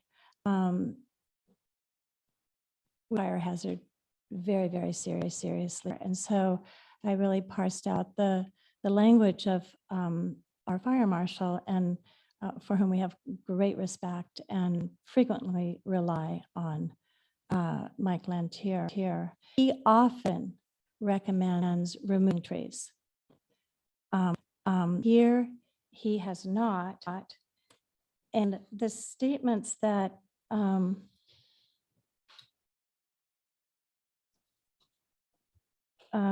influenced me most were in his letter, his undated to Director Marwick, which is in our materials.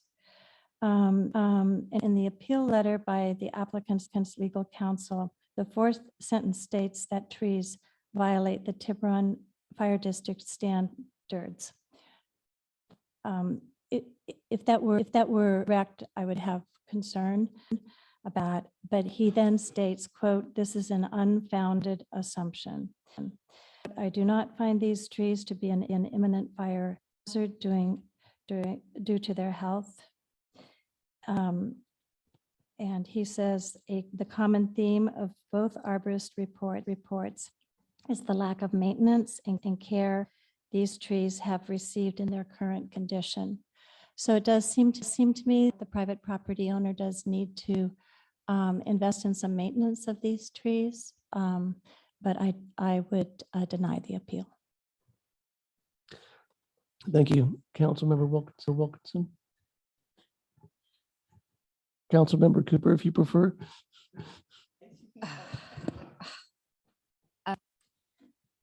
So I agree with many of the points that Nancy has made. Some of the comments I've deemed important tonight was the arborist saying that they are low failure risk. I thought was an important point. The fact that our marshal does not think that they are a fire risk. And my struggle is that I don't feel like we have good guidelines within our code. Tell us when a tree is genuinely dangerous or not, what the criteria are. I mean, they're listed out, but they list criteria without giving any particular importance to one versus the other, which makes it very difficult for us to make a decision on vague, nebulous criteria. I'd like to see, and maybe this isn't, maybe make a decision on this tree tonight, is a development of a definitive tree policy with a decision matrix that makes it much clearer which of these criteria are important, how many of those have to be met before before a tree is deemed sufficiently hazardous to be removed. Because I don't think we can make those judgments right now. It's really just a sort of soft decision on as to whether a tree meets those standards. So I would love to see a more rigorous tree policy developed. And I feel without I can't vote to support these trees being because I am deeply concerned about that would set in Belvedere, because I think there are many trees that could meet these sort of nebulous criteria. Thank you, Councilmember Cooper. Well, as he said, thank you, everyone. There's been so many different opinions, and trying to accommodate all of them, come up with a decision is difficult. It's hard to listen to or read and listen to two professional arborists say that they should all come down. And not necessarily because of fire, but because of the danger in this particular location. And I think even our fire marshal agreed with that could be an issue of the location and major streets all around these trees. I also believe that we need to look at our municipal code and try to redo that and come up with some strong statements so that nothing like this could set a precedent, so that we have a better way to judge which trees should come down and which ones could not, whether it goes to planning commission or not. I think that's important. But I am a little bit conflicted on this. Could probably go either way. So maybe I'll wait and see what our mayor has to say. Okay. I want to also thank everyone who did all the work, including thanking all the hard work put in by our planning commission and all the folks who've been on the line here tonight. I agree that I think we very clearly need to go back and redo our policy, because the guidance that we have and the standards that we have, and even the procedure that applicants should follow is not a model of clarity. And we're left now, as the planning commission was, with this very difficult decision by more complicated by imperfect guidance. I'm less concerned reading a bad precedent here if we are able to get our procedures and laws tightened up. I am very concerned having a nebulous standard that would allow someone to come in and take down any tree because there are a few reports saying that there's concern around. Having said all of that, I keep coming back to Municipal Code 8.28.030C, which says if someone wants to take down a tree, they can make a request. And the city can engage a certified arborist at the applicant's expense for an opinion on the existence of any lizard and a recommendation for the correction thereof. And we have one of those. Dr. Julian put one in 2022, and we have other reports, horticultural associates. While there is some disagreement, there divergence on the conclusion. And Dr. Knight did say that there could be maintenance on these trees that might reduce some of the risk, but he didn't put that in his conclusion, and he stands by his conclusion. He's not recommending that we order the hunter, to maintain these trees in a safe, notwithstanding the fact that they can be maintained, and that might reduce the risk. He stands by his conclusion. The city's arborist, paid for by the applicant, that they should come down. And so we're faced with this legal standard and two arborist reports.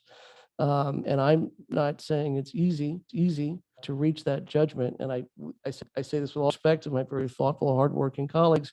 That's where I come out on this. And, and all of this is governed by our own life experiences. And I just share one story to echo, remember Kevin Sir's experience. I have a dear friend who lives in San Rafael, and he has some eucalyptus on his property. And no arborist, no risk, no nothing, no windstorm. This 250-foot eucalyptus came down, knocked out a PG&E power pole, all the lines, crossed the road, and landed on his neighbor's property across the street. Incredibly, neighbor had two buildings, a garage structure with an apartment and a home. It landed directly in between them. And so nothing other than the PG lines and about 3 days of travel across that road was a fight. They're so big and they're so heavy. And in this case, so close to the roads and so many other properties. I've got that in the back of my mind when I those trees on that parcel, which just as a neighbor who walks and drives by there every day, have always given me heartburn. And so that does color my view, but I think based on the legal standard that we have and the record before us, I could support the removal of the tree. That's where I am. So I don't know if we're ready if you have further comments, Council Member Cooper, or if we should call for a vote. What happens if if there's no decision, what happens? You mean if it's split? Yeah. Split? Yeah. Mr. Shen? If the decision is split or there's no well, let me start with this. So at the end of the day, to address this matter, whether it's a continuance, whether it's some other step, we do need the majority vote. So we do need a three vote or whatever the motion is in question. But if there is no vote in favor of the appeal, then the Planning Commission's decision, I believe, would stand. Right. So if we can't get a majority to reverse or to grant the appeal and reverse the decision of the Planning Commission, in that instance of a 2-2 split, the Planning Commission's decisions. Right. Okay.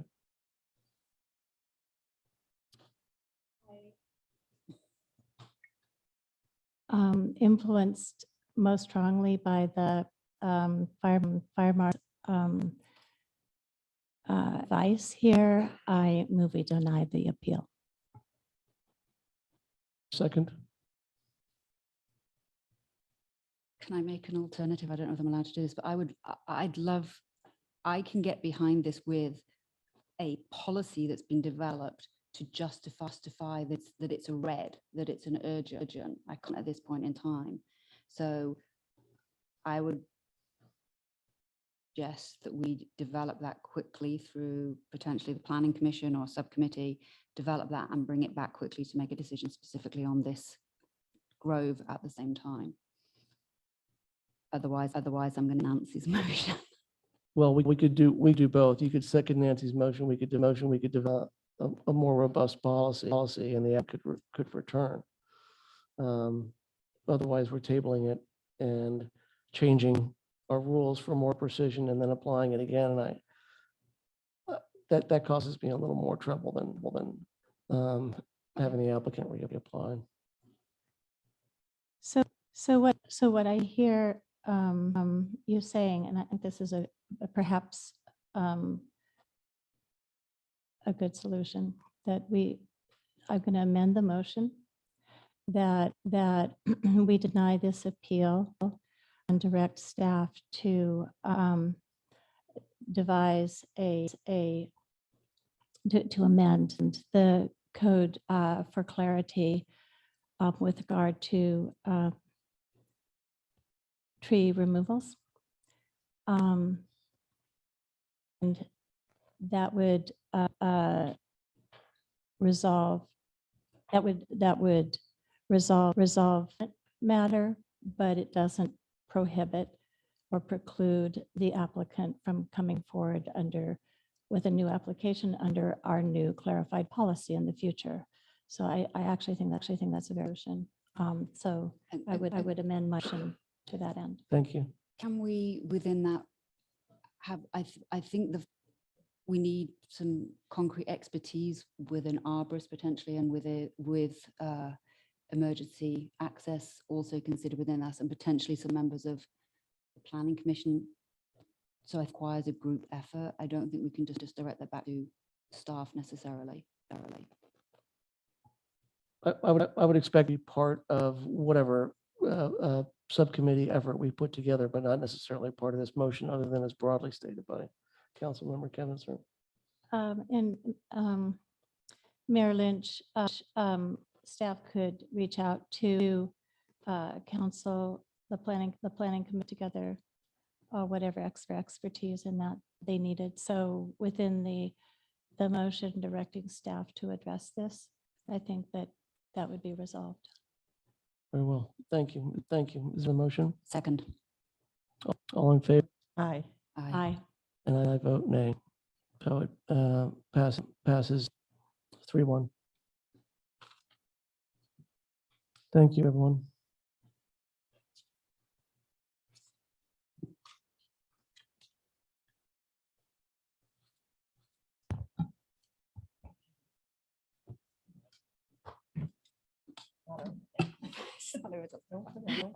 So our next agenda item is 10A, consideration of approval of a contract for consulting services relating to the 6th housing update.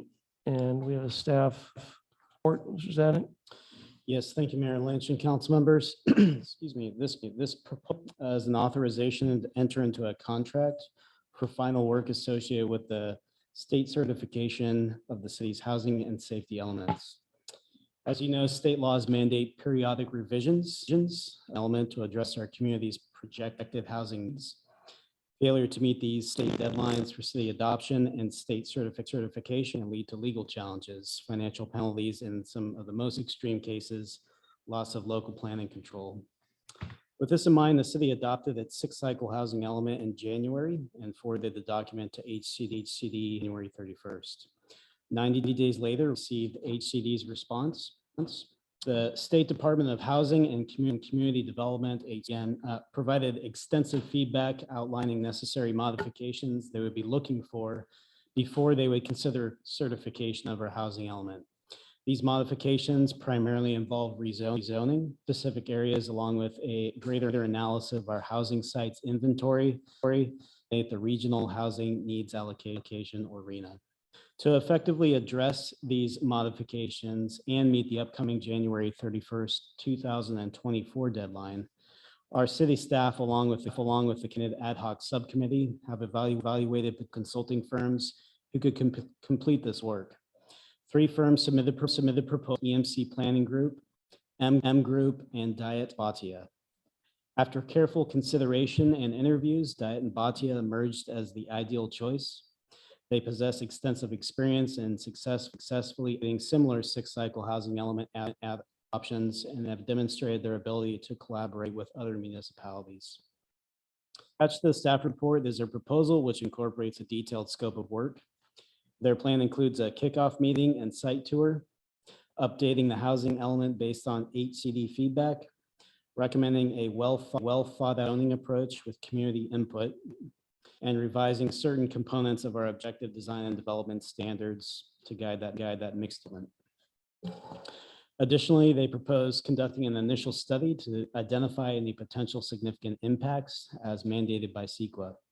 In terms of the public process, they are committed to actively participating in community meetings with the planning commission, city council, and reaching out to ensure the successful completion of this project. The city has budgeted $185,000 in this fiscal year for planning services related to housing element certification. We also anticipate carryover funds will be available from unspent funds related to EMC planning group contract. That said, the proposed cost of Diet and BOTIAC falls within this budget, allowing us to proceed without requiring a budget amendment at this time. However, it is worth noting that depending on the findings of the initial study, future budget amendments may be necessary for an environmental or EIR. So in the staff report tonight is a resolution authorizing the city manager to enter into a contract with you. And I believe Andrew Hill, principal in B, is available this evening to answer questions. And of course, city staff is available to answer questions as well. Thank you, Mr. Zadnik. Any questions of council for Zadnik or staff or Mr. Hill?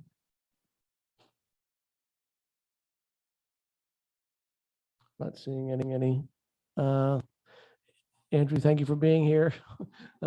Hopefully we'll gin up a question for you at some point, but failing that, we'll open this up for public comment. Is there anyone here wishes to address this agenda item? Not seeing any. Madam Clerk, to the line. I see none. Oh, Mr. Rothman. Thank you. Yes, thank you. Thank you very much. I think that what's involved here is that I don't think you're going to satisfy the state. Their business is to make business for themselves and with the bureaucracy.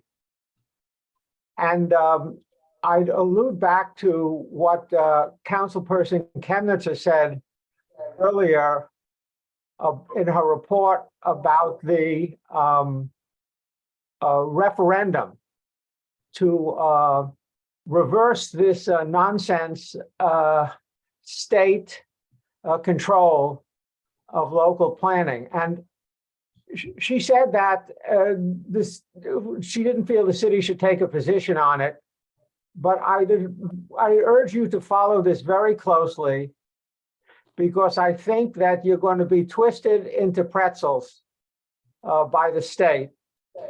And please consider, as time goes by and trouble mounts with satisfying state requirements, please consider endorsing. I would urge you to consider endorsing the referendum to reverse these state mandates. Thank you very much. Thank you, Mr. Rothman. Is there anyone else online? I see no other hands raised. Thank you. We'll close the public comment and bring it back to council discussion. Is there anyone who would like to address this, or I'll entertain a motion? Councilmember Cooper. Yeah, I would just like to say that I know there's a lot of confusion about the state and all the mandates, and I want everyone to know that we're represented by Cal Cities, which represents all the cities in California, and they're actively fighting many of these state laws that are so difficult for all the cities in California. So it isn't as if no one's actively involved, and we are part of that group. The other to say is that I'm really pleased to have Diet and Bhatia join us. I think the the state has made the housing element so complicated that no cities in Marin were adopted on the middle, which is sad in a way that they chose to make it that difficult that no one could get there. I think the right group right now, we have this wonderful planners that have shown us that they have great ability, and we have our planning director, Ms. Markwick, who has had experience now doing another housing element for a year, and she's able to bring that experience with her. And we have a very active subcommittee, and I think we're really on the right track. And I believe that as we go forward, we'll be able to meet our obligations to the state. And I just also say that I know one of the first things on the list on the calendar is to come for a visit, and I'd like to offer to be involved in that visit and be part of the tour group that leads him around. Is that okay? That we team, and I think it's important that our consultants recognize that right at the beginning. So anyway, that's it. Thank you. Any other comments about this? I just want to follow council member comments with gratitude for our task force of Cooper and Marks and the very hard work staff has done to date. And we really look forward to working. Thank you. Councilmember Wilkinson, any comments before? No, I'll just complain again about how expensive this process is. Okay. Go ahead. I'm actually just curious from Andrew, I'm sure you've dealt with bigger cities. For large cities, how much is the housing element costing? Do you have any of the bigger cities you worked with? Yes, so we've done one for the city of Oakland. I don't have the numbers off the top of my head because it's part of a larger effort that also involves zoning and updates to other elements of the general plan. But the overall project is on the order of 4.5 million for a city like Oakland. As I say, it's a larger effort that involves more than just the housing element, but it can be quite substantial. But as a share of their but tiny compared with the 8 or so % our budget that it's eating up. It could well be. I'm afraid I don't have the exact numbers at my fingertips. Thank you. Thank you. Is there a motion on this agenda item? Councilmember Cooper? I move that the city council authorize the city manager to enter an agreement with Diet and Batiet, update the city's housing and related documents. Second. Thank you. All in favor, aye. Aye. Any opposed? None. It passes unanimously. Andrew, congratulations. Thank you very much for being available tonight and being available to us generally. We really appreciate it and working with you. Absolutely. Thanks very much. And I'm looking forward to working with all of you in the community as well. Excellent. All right, that closes that agenda. We move to 10B, which is discussion regarding possible revisions to the Mills Act program and guidance regarding the same. Do we have a staff report? Yes. Good Lynch and council members. The item before you tonight, discussion item regarding the Mills Act and consideration of providing direction to staff on recommendations to amend the Mills Act program.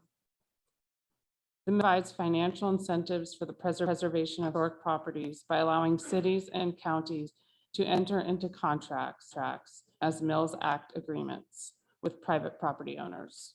Under these agreements, property owners are granted property tax savings to help offset the costs of restoring, rehabilitating, and maintaining their historic homes. In Belvedere, in order to qualify for an Act agreement, a property designated a historically significant property. Historic designation requires review by the Historic Preservation Committee recommendation by the Planning Commission, and ultimately approval by the City Council. Once a property has received historic designation, can ask the city to enter into a Mills Act agreement on the approval of the city. To qualify for a Mills Act, the property owner must agree to preserve the historical property and to restore and to rehabilitate the property to conform to the rules and regulations of the Secretary of Interior standards. In return for the owner's commitment to preserve and maintain the property, they are eligible in annual property taxes. The property must be maintained in accordance with historic preservation standards for the duration of the Mills Act agreement. The city currently has 11 properties under the Mills Act agreement.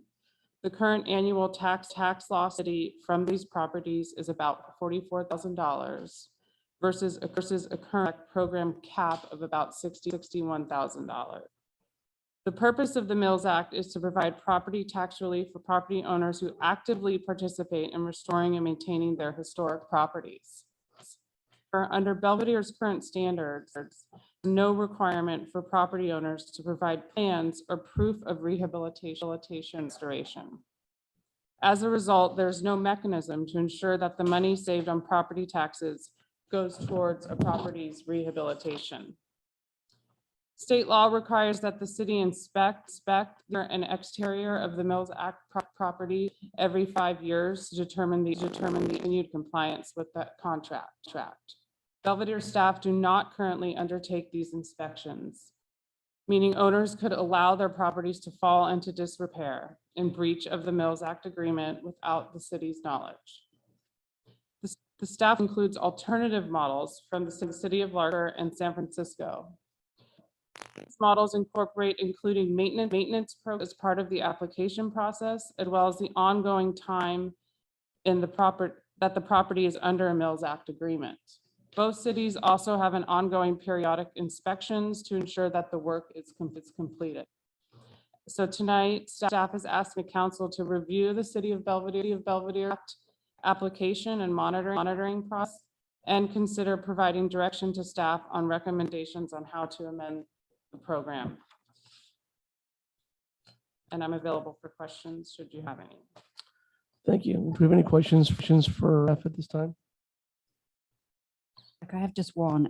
Of the images that are currently in the program, how many of those have actively restored their properties in compliance with the standards that you outline in the report for receiving their Mills Act exemptions? So as indicated, we don't track that specifically with our Mills Act agreement. I did do sort of like a little peripheral, some research into these properties, and there has been some maintenance type building permits pulled on these specific properties. But nobody see whether they're specific, they meet the preservation standards that are required by the Mills Act. Any building permit pulled on these properties would, if it's subject to a design review, it would be reviewed under the Secretary of Interior standards for a historic property. So again, since they received Mills Act exemption, I'm still confused. How many of those have done restoration work compliant with these regulations? I don't have that data in front of me, but the properties that have had building permits are in compliance with the Secretary of Standards. Not answering your question. My understanding, and I don't know the details of this, is that there are only certain types of work that qualify as restoration. If you just put in a new bathroom on your kit, not restoration. So how would you differentiate? We don't have those specific standards to differentiate. So how do you know they're in compliance with these standards? I thought you were asking about whether or not they're in compliance with the historic standards, which are based on Secretary of Interior standards. So if there's an exterior remodel or addition, a historic property would go through the Historic Preservation Committee and then Planning Commission. and they're held to these higher standards. But you're not aware of any property that's gone historic preservation to do restoration work?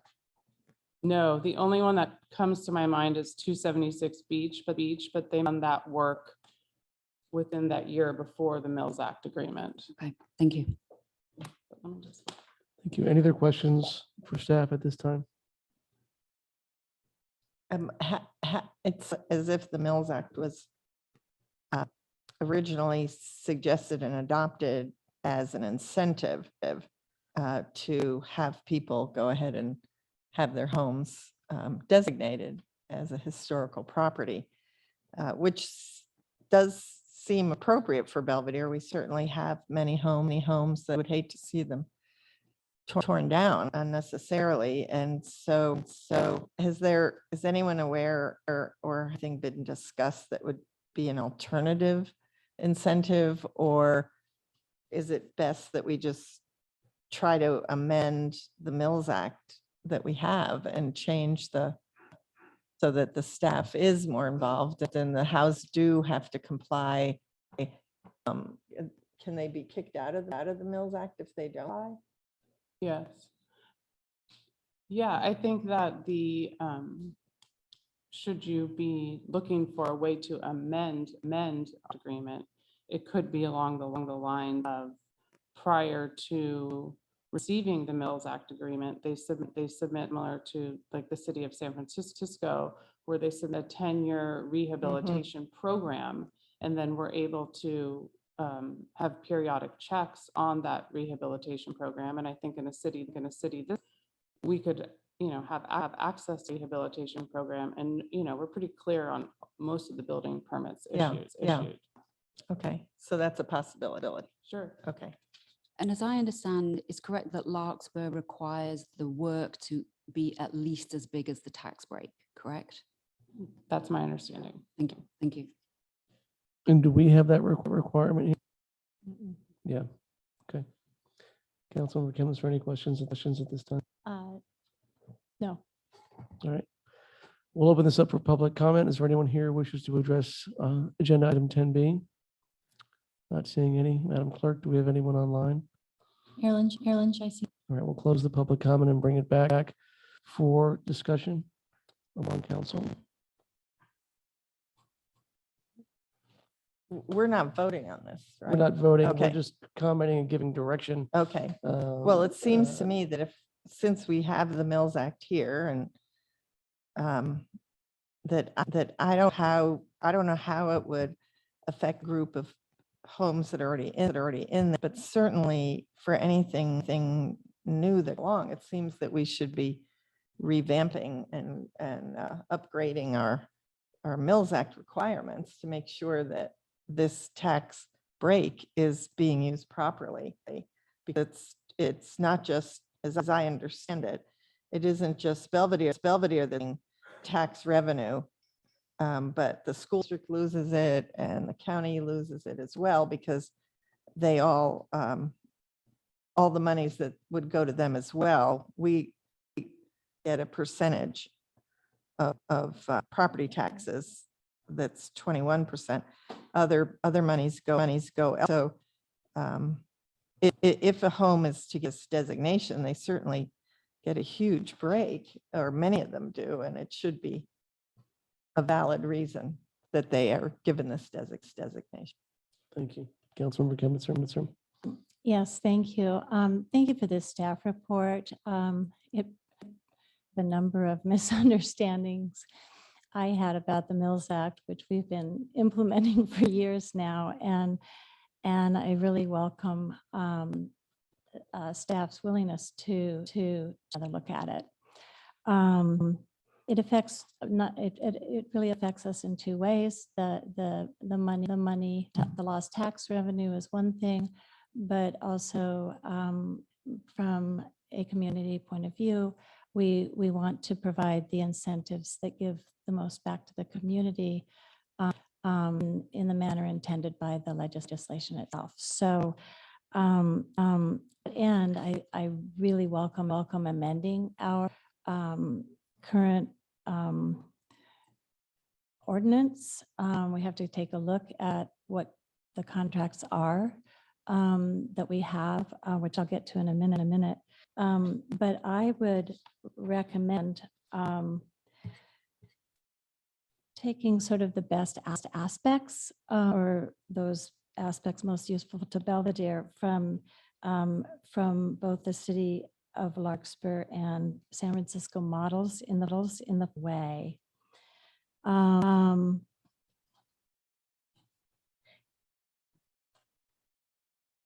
What we're really looking for here is clarity with respect to the promise of future performance. I think a lot of us and a lot of homeowners, they thought that once they had done a restoration project, they received Mills Act benefits and were good to go in the future, whereas it's almost the opposite.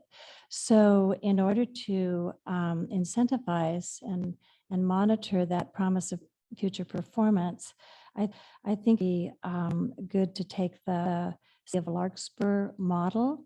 But in addition to 10-year maintenance, repair, and restoration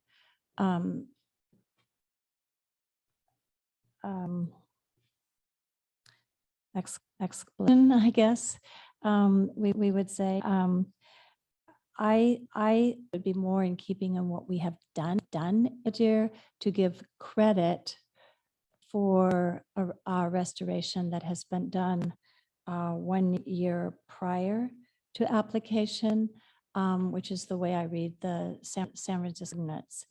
And that really, I think that's really important because the applicant coming before us, before the council for this designation and benefit would already have a good idea of what the project involved, both in terms of cost and scope. So I would do a high to taking those aspects. Larkspur actually says it may not include maintenance done before entering the contract, which is really the opposite of the way I read the San Francisco model. I probably should have asked this of staff earlier. I don't really under what they mean by renewing annually in perpetuity. I think that we should, after 10 years, whether it be annually or in some other period, ask the applicant to come back and renew it with a renewal of maintenance and restoration, even submitting a revised maintenance, repair and restoration agreement.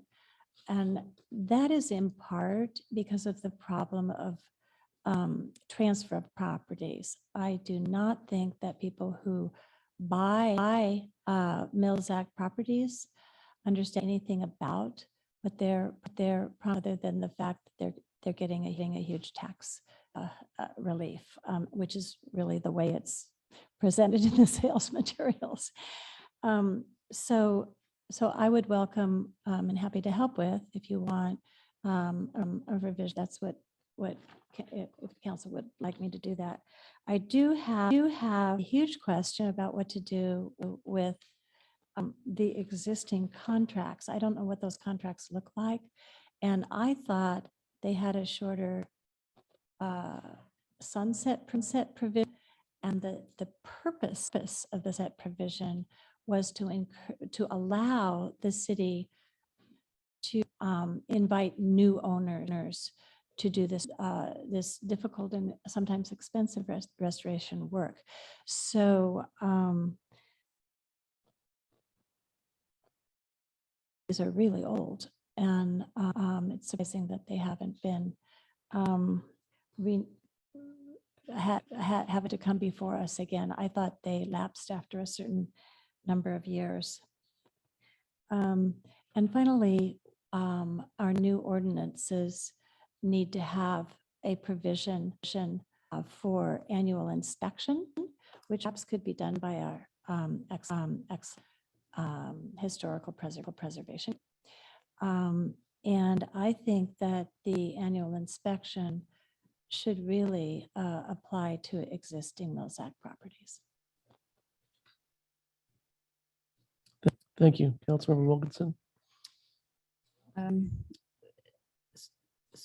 So, the program that we have now is not appropriate in my mind. And as Jane had pointed out, one of the considerations is this is about the only tax that I know that one who receives the tax gets to make a decision that affects a whole bunch of other entities.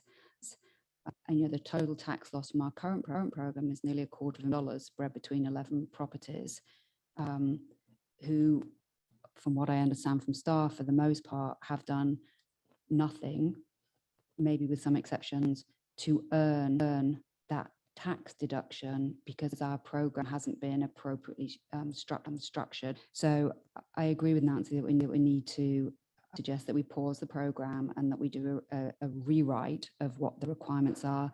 And I agree that some kind of hybrid between Larkspur and Sanford, potentially allowing work a year prior, but they have to work, with planning and with historic preservation to make sure that work is consistent with the requirements. But I think a hybrid of the two makes sense.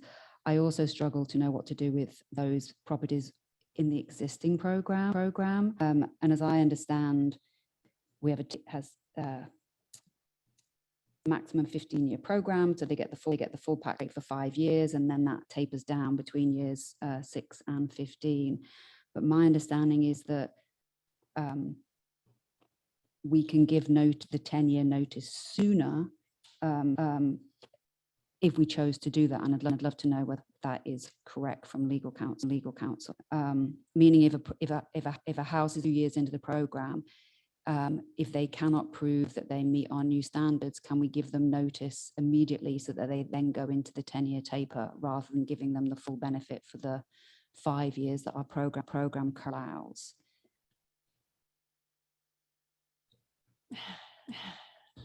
Yeah, so I would say two things. First of all, I think it does bear looking at the actual individual contracts the city's entered into these properties. I have not reviewed those contracts, and honestly, I'm not sure if they're uniform, given that those agreements were entered over 13-year span. I'm not sure what they'll provide.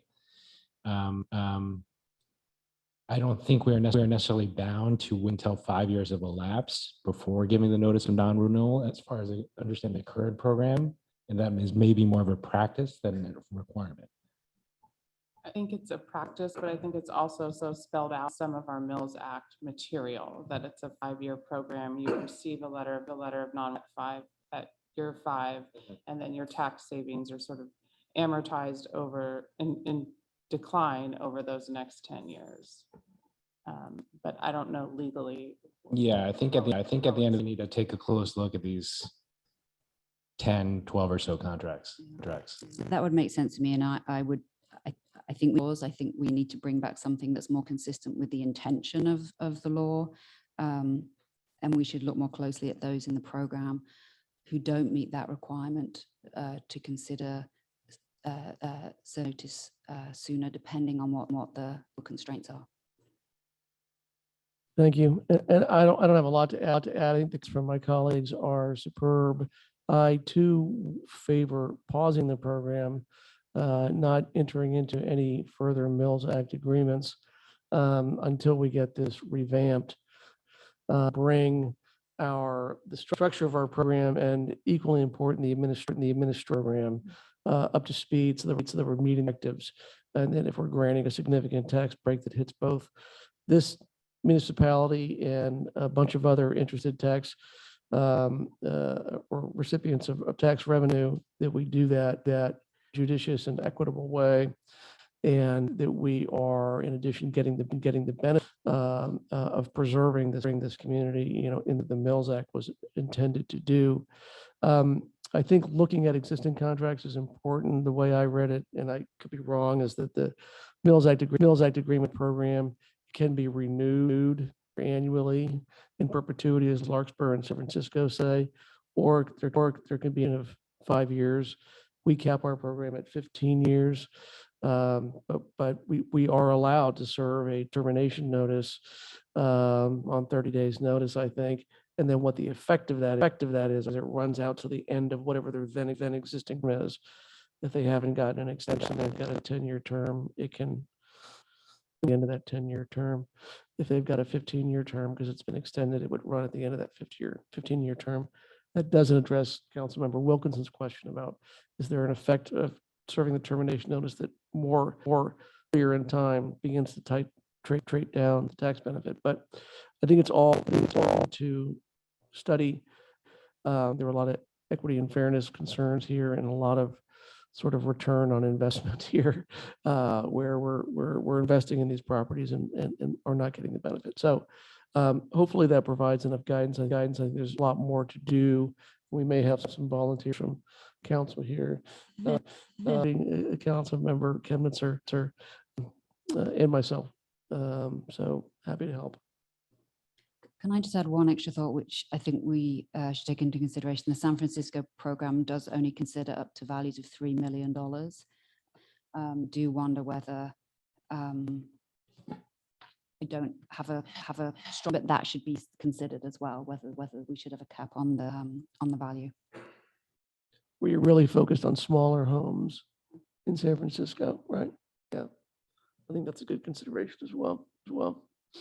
All right, if there's nothing else, thank you for the staff report, Ms. Markwick. I thought it was excellent. And all right, that brings us to agendas 10C and D. These are related, they're distinct, they have separate resolutions, but I believe Mr. Zadnik is going to address them the single staff report.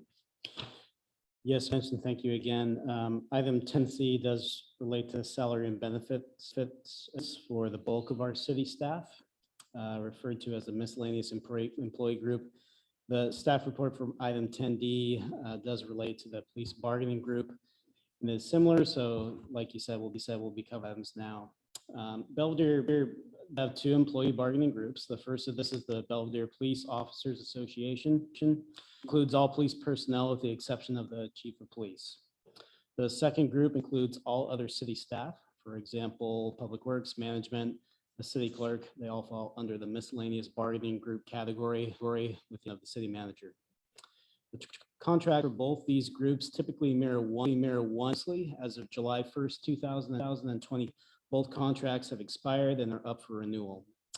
For transparent and public awareness, Belvedere APM 20.5.1 requires that all employment contracts be agenda in council meetings. This is the first reading. A specific council action is welcomed or required this evening. The new contract rules are outlined in the staff reports and attached resolutions. Some of the highlights for both groups include a 3-year contract representing a total of 10% pay increases. Vision insurance is also being offered as an option for employees, along with form of longevity pay that's to allow for increased contributions towards an employee's 457 retirement based on years of service with the city. I'll point out that limiting the city's long-term pension obligation chief concern. During negotiation, we have confirmed with CalPERS and the city attorney that the deferred comp longevity pay will enter into employees' final pay, meaning it's non-PERSable or non-pensionable as a benefit. And as I said, the staff reports for 10C and 10D include the full labor agreements. So with that, I'm happy to answer this at this time if there are any. Mr. Zadek, any questions for Robert at this time? Seeing any? We will open this up for public comment. I don't see anyone here looking to speak publicly. Madam Clerk, is there anyone online? We have Mr. Rothman. Thank you very much. I would like to address the police contract. Is this the appropriate time? I think That's Bill, I think that's agenda item 10D. So Hang on a second. I thought they were being Yeah. presented together. I'm sorry. Well, they were, but for purposes of public comment on the resolutions, we do have to treat them separately. So if you like, we can just come back to you for the agenda item 10D. Sorry for I that. appreciate that. I appreciate that. Thank you very much. You bet. Anyone else wishing to address this agenda item online? I see none. All right, we'll close comment, bring it back to council. Is there any questions or discussion, or should we entertain a motion? I mean, I would just say from a money perspective, a fair and balanced agreement for both the city as the employer and hopefully for employees. And a great thanks to Rob for all of the work that they've done as part of these negotiations. Thank you. Yes, thank you. Any other comments or questions? All right, I'll entertain a motion on agenda item 10C resolution. Just to clarify, Mayor Lynch, this isn't an action item. Infinitely. The second meeting in August will be for action. Forgive me. Thank you. Well, that should conclude this agenda item, I think. All right, good, excellent.